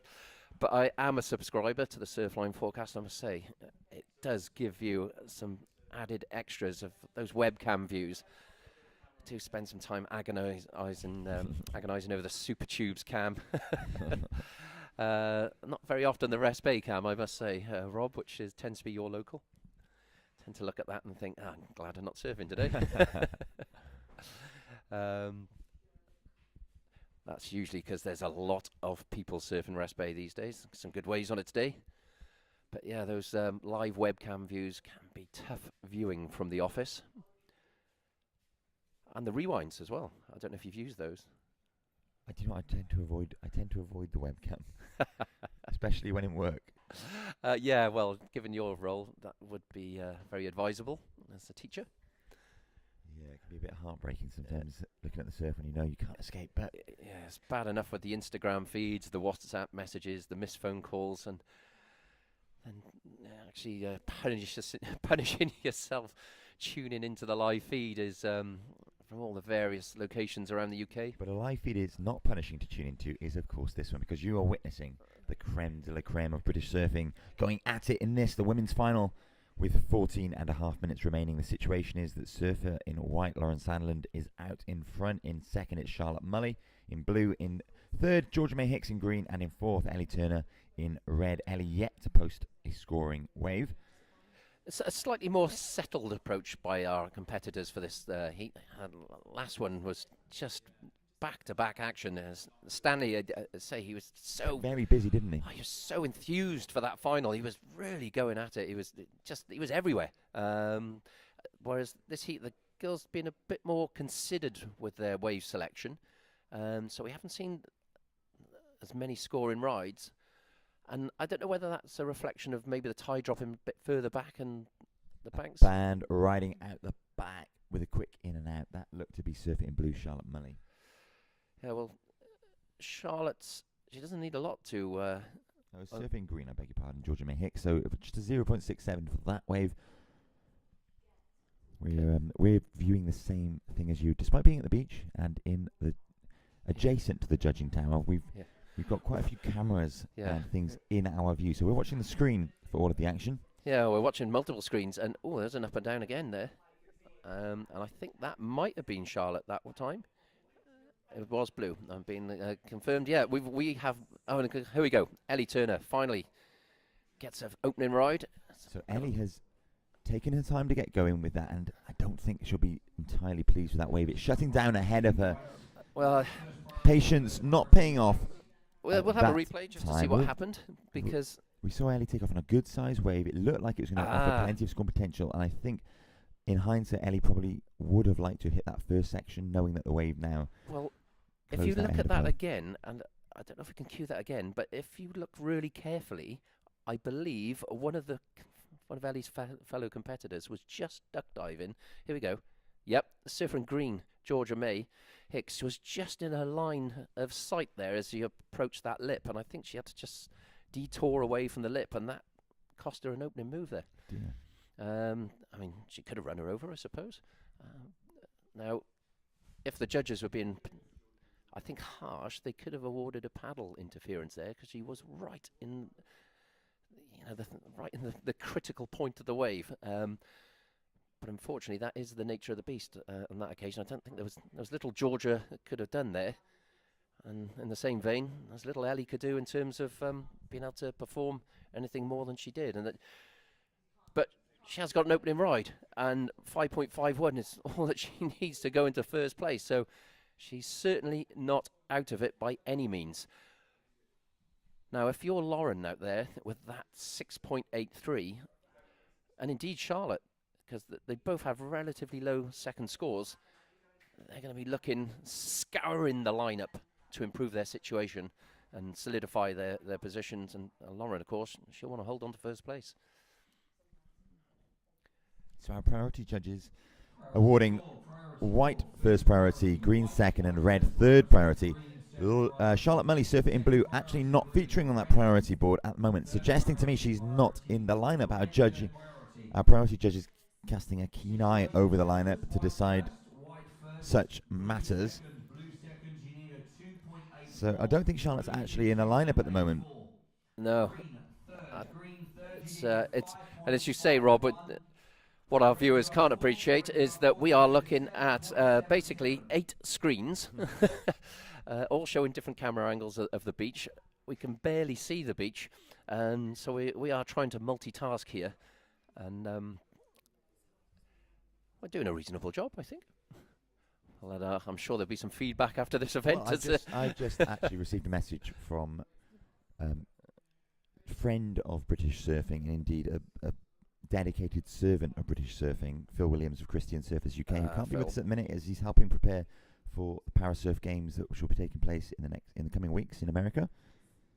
But he wishes he was here at the moment, and he's enjoying all of the action online, as we hope many of you are. With just over 10 minutes remaining, Surfer in White, Lauren Sandland is in first, Charlotte Mully in blue is in second, Georgia May Hicks in third, surfing in the green, and in fourth, Ellie Turner. So that first of red, Ellie Turner, coming in at a 1.23. Like you said, she had to kind of shy away from that first turn because it seemed like Georgia May Hicks in green was paddling out unintentionally, kind of in her way. It was an accident. I don't think the judges have deemed it a paddle interference. No. Rightly so, and it would have been very harsh. It would have been, and say plenty of people tuning in from around the world. I'm getting plenty of messages, that's for sure. I know. And it's really funny watching the surfers after their heats. I mean, they're in their vehicles, getting warm again. They've got their mobile phones. They're either tapping away furiously or taking calls of commiserations or congratulations, and all those range of emotions on show here at the car park. Here, Mark. This is our surfer in blue, Charlotte Mully, up and riding. She's currently in second, a great first. So surfer in green, Georgia May Hicks. So she's in third. Difficult to see on the screen at first, but we can see the sunlight casting beautiful rays over the wave as Georgia May Hicks wraps her way towards shore, completing several maneuvers on the outside, but it's this end section she's going to be eyeing opposite the kick over the back rather than bouncing off it. Plenty of work done on the outside, and the judges will be reviewing that, and so will we as we watch this replay. Now, is this the best ride of the heat? This is what we've got to ask ourselves. So, little forehand tail gaff there, white water re-entry, so they're not going to like that too much. Does go a little fat here. Oh, here we go, sorry. Here we go, let's watch this again. Now, comes off the bottom. Yeah, nice little tail release there. Good spray, sending the chandeliers into the mid-Cornwall skyline. Comes off the white water, cutting back. Say it was weird when she got to that inside section. It was almost like she bottom turned a little too easily, too early, and that cost her. Yeah, I'm not sure if she was carrying all that much speed going into that end section. I think, again, as we saw Sandland earlier, kind of conduct her finishing manoeuvre before the white water. Georgia May Hicks recognised she was in the same situation, not carrying much speed, and knowing that if she were to bounce off that white water, it'd be a very difficult challenge to ride out of it. Yeah, and of course, time ticking away. It's got a long paddle back out, and that could take the rest of the heat just to get back out there. So 4.80, I think that's a fair reflection of what we saw. So she jumps up into second. That means that Charlotte Mully is currently in third, or now in third, needs a 2.84 to move up into first. You look at what is in Charlotte Mully's total. She's got a 0.4 as a second scoring ride, so she can certainly improve on that very easily. She just needs to get onto Fistral wall. So during the knockout stages of this contest, on screen we can see the requirements for surfers. They're moving to second because those are the positions that get you through to the next round. However, in the final, it's all about that taking first position. So all of the requirements for surfers are now to jump into first. So Georgia May Hicks needs a 4.21, Charlotte Mully needs a 2.84, and Ellie Turner needs a 7.77 with 6 minutes and 55 seconds remaining. There is time, but Ellie Turner's going to have to get busy rather soon. Yeah, it's an unusually slow heat, and in the same vein that Luke Dillon seemed slightly out of sorts in the last final, and I think that's happened to poor Ellie on this occasion. But let's wait and see. It's not insurmountable, that 7.77 to achieve. But looking at the score lines, looking at the priority situation, have to say that Charlotte Mully is probably in the strongest position here, because she literally needs a 2.84 to go into first position, as we're starting to nudge towards the 5-minute mark. A little bit further to go. We've had a bit of a break in the action now, catching our breath again. The sun is shining here at North Fistral. We've had a bit of everything this morning with the weather. We certainly have. But it's smiling on us for this, the women's final here at the GB Cup 2023. Some beautiful waves still on offer here at North Fistral, and loads of action still to come as we see a set approaching the lineup. Surely someone's going to be in position, looking to take advantage of one of these waves. See that bright sunshine illuminating the Atlantic seas in front of us. It's almost turquoise over there. Quite inviting. The grass on the headland there lit up as well. Almost enough for a dip. If it wasn't very, very late October. It's still 3-2s though, isn't it? What, neoprene-wise? And with all the paddling being undertaken over the past 2 days as a result of the large conditions on offer. Yeah. Feeling pretty warm in a 3-2. Yeah, definitely. I mean, we've seen some of our surfers, or Stanley with the hood, and Lucy Campbell. I think there's surfers transition from a 3-2 to a built-in hood 4mm. But certainly a 3-2, no boots, no gloves is ample. As we, 1st of November next week, next Wednesday. Green second, you need a 4.2. Just looking at the camera here, we're just trying to identify where our surfers are in the lineup. Which Blue third, you need a 2.84. Blue third, you need a 2.84. Red well, one thing's for sure, Rob, as we're starting to count down now, which the beach announcer advising the surfers of the position, is that the next exchange will determine the winner. And because if Charlotte Mully can just latch on to anything that offers a single turn, then I think out the back, then she's going to catapult herself from third into first. Equally, Lauren, she's only got a 2.17 as her second score, so she could better her situation, improve her situation as well. So they're in the strong position here. But do you know, everything could change, and it's surfer in red currently in fourth, Ellie Turner, who has first priority. She needs a 7.77, but it's our surfer in white. Here we go. Lauren Sandlin looking to better that 2.17. Cracks up into the lip, Wow. right out of it. That wave offering not much more, but perhaps the damage was done. That was what the judges want to see. It was only a single move, but it was right at bottom turn. We're going to watch this replay now. Comes off the backhand, just catching the end of it there. We'll watch again. And let's see. This will make a significant difference to her scoreline, I feel, Rob. She comes off the bottom, squares it up. Fraction late, but comes down with the lip. Certainly was putting it on the edge there. On the line, loads of spray up in the air as well for Lauren Sandlin, surfing in white. Currently in first, looking to better her position. Extend that lead over Hicks, Mully and Turner. There are 2 minutes and 50 seconds remaining in this heat. It's surfer in red with first priority, surfer in blue with second priority. And with only a 2.84 required, surely surfer in blue will fancy her chances of jumping into the lead. But that's before the last of white drops. That requirement has now increased, because last of white has come in at a 5.53. That means that Hicks now needs a 7.56 to move into first. Mully now needs a 6.2 to move into first. And Turner now needs a combination of 12.36 to take first. So With only 2 minutes and 20 seconds remaining, it seems unlikely that surfer in red will be able to claw it back at this stage in the heat. Wow. But all still to play for Mully and Hicks. Wow, wow, wow. That's all I can say. That was excellent surfing, wasn't it? She put it on the rail. I think that's Risk. tactical savvy there from Sandland. Yeah, absolutely. All the risk in that outside turn. It was a big section. She hit it vertically, came down with the lip, and 5.53 for a single manoeuvre. And now Mully, well, Ellie's unfortunately out of the running now. Would need a miracle. So that leaves Georgia and Charlotte chasing down. Well, Georgia's got the higher number to chase. She's after a 7.56 to go into first. Charlotte, she needs a 6.2. And considering she's got a 6.17 on her opening ride, she's capable. And she's up and riding. We got on her backhand here. There we are, just catching. Well, there we go. Just catching the end of this ride. This is about the 5th, maybe even 6th backhand off the top. Now, I don't think, as I say, I caught that ride. A wave being ridden as well by surfer in red, Ellie Turner. Nothing much happening there, just a little change of direction, and then.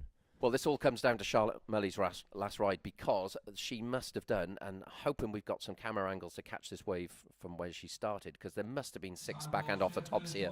So a very, very different approach to try and get the score required from what we saw from Lauren. So looking for a 6.2. The judges mulling this one over. Mulling Lovely. over Mully's wave. An incidental pun there. Yeah, beautifully strung together there, Rob. So 37 seconds remaining. We know Ellie is unfortunately out with the running for this one. Hasn't been a day. Wow. Faster blue 3.90. There we are, 3.90. So it doesn't change matters. There are still sets approaching, but it's Sandland out the back with priorities. So if she employs it and uses it effectively, the result will likely be that Sandland takes the title and secures that place for the ISA World Surf Games later in the year. But there's still action to come, and no one managed to luck into that right-hander. The wave not actually offering much. And there we have it. So we can hear the beach announcer counting down. And ladies and gentlemen, your 2023 GB Cup Women Champion is Lauren Sandland, and she's on screen now with a victory lap. The young Cornish woman. What a fantastic performance. Absolutely nailed that backhand finish. And I think we talked about consistency across the entire event, and Lauren Sandland has embodied that. Yep. She has surfed superbly throughout in a range of conditions, from large clean conditions to very tricky, washy, rippy conditions last night, and again in this final in perhaps slightly more tame and manageable conditions, but she has performed across the board. So congratulations to Lauren there, taking the heat win. In second, it was Charlotte Mully in blue. In third, Georgia May Hicks, surfer in green. And in fourth, in red, was Ellie Turner. As we see our surfers enjoying a few waves in the brilliant conditions on their way in. Yes. That concludes all of the surfing action for the weekend. You said it in the final there, Mark. A successful event, well run and coordinated by Gwen Spurlock of Surfing GB and the whole crew there. And of course, the Surfing England crew as well. And let's not forget. Well, I was about to mention them. Paulie Jeffries running the contest as director. And there are so many people to thank. Look at as this. we see These our things. surfers enjoying the action there. This is wonderful, isn't it? We talk about sportsmanship. We can see our camera crew catching some of the, like you say, sportsmanship there. And the camera crew have been outside in all weather across the entire weekend. So huge thanks to them and all of the production staff. And thank you to the listeners and viewers for joining us on the airwaves.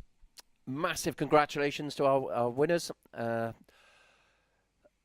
And what has been a fantastic weekend of surfing. I'm absolutely worn out. I definitely need some water to refresh my vocal cords.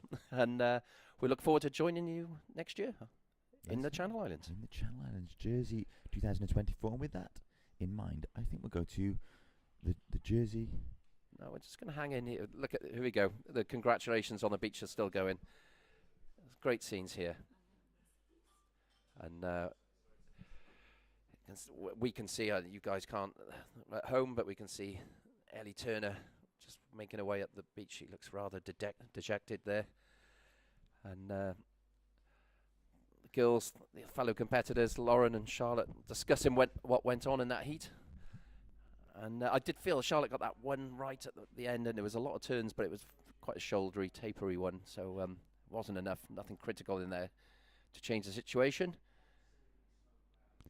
But wow, tired, exhausted. Yeah, a great And event. I haven't done any surfing today. A great event. Stanley Norman taking Here we go. the title in the men's division, and Lauren Sandland taking the title in the women's side of the draw. And you can see her there being cheered up the beach by her fellow competitors. So all that remains to say as we'll watch the...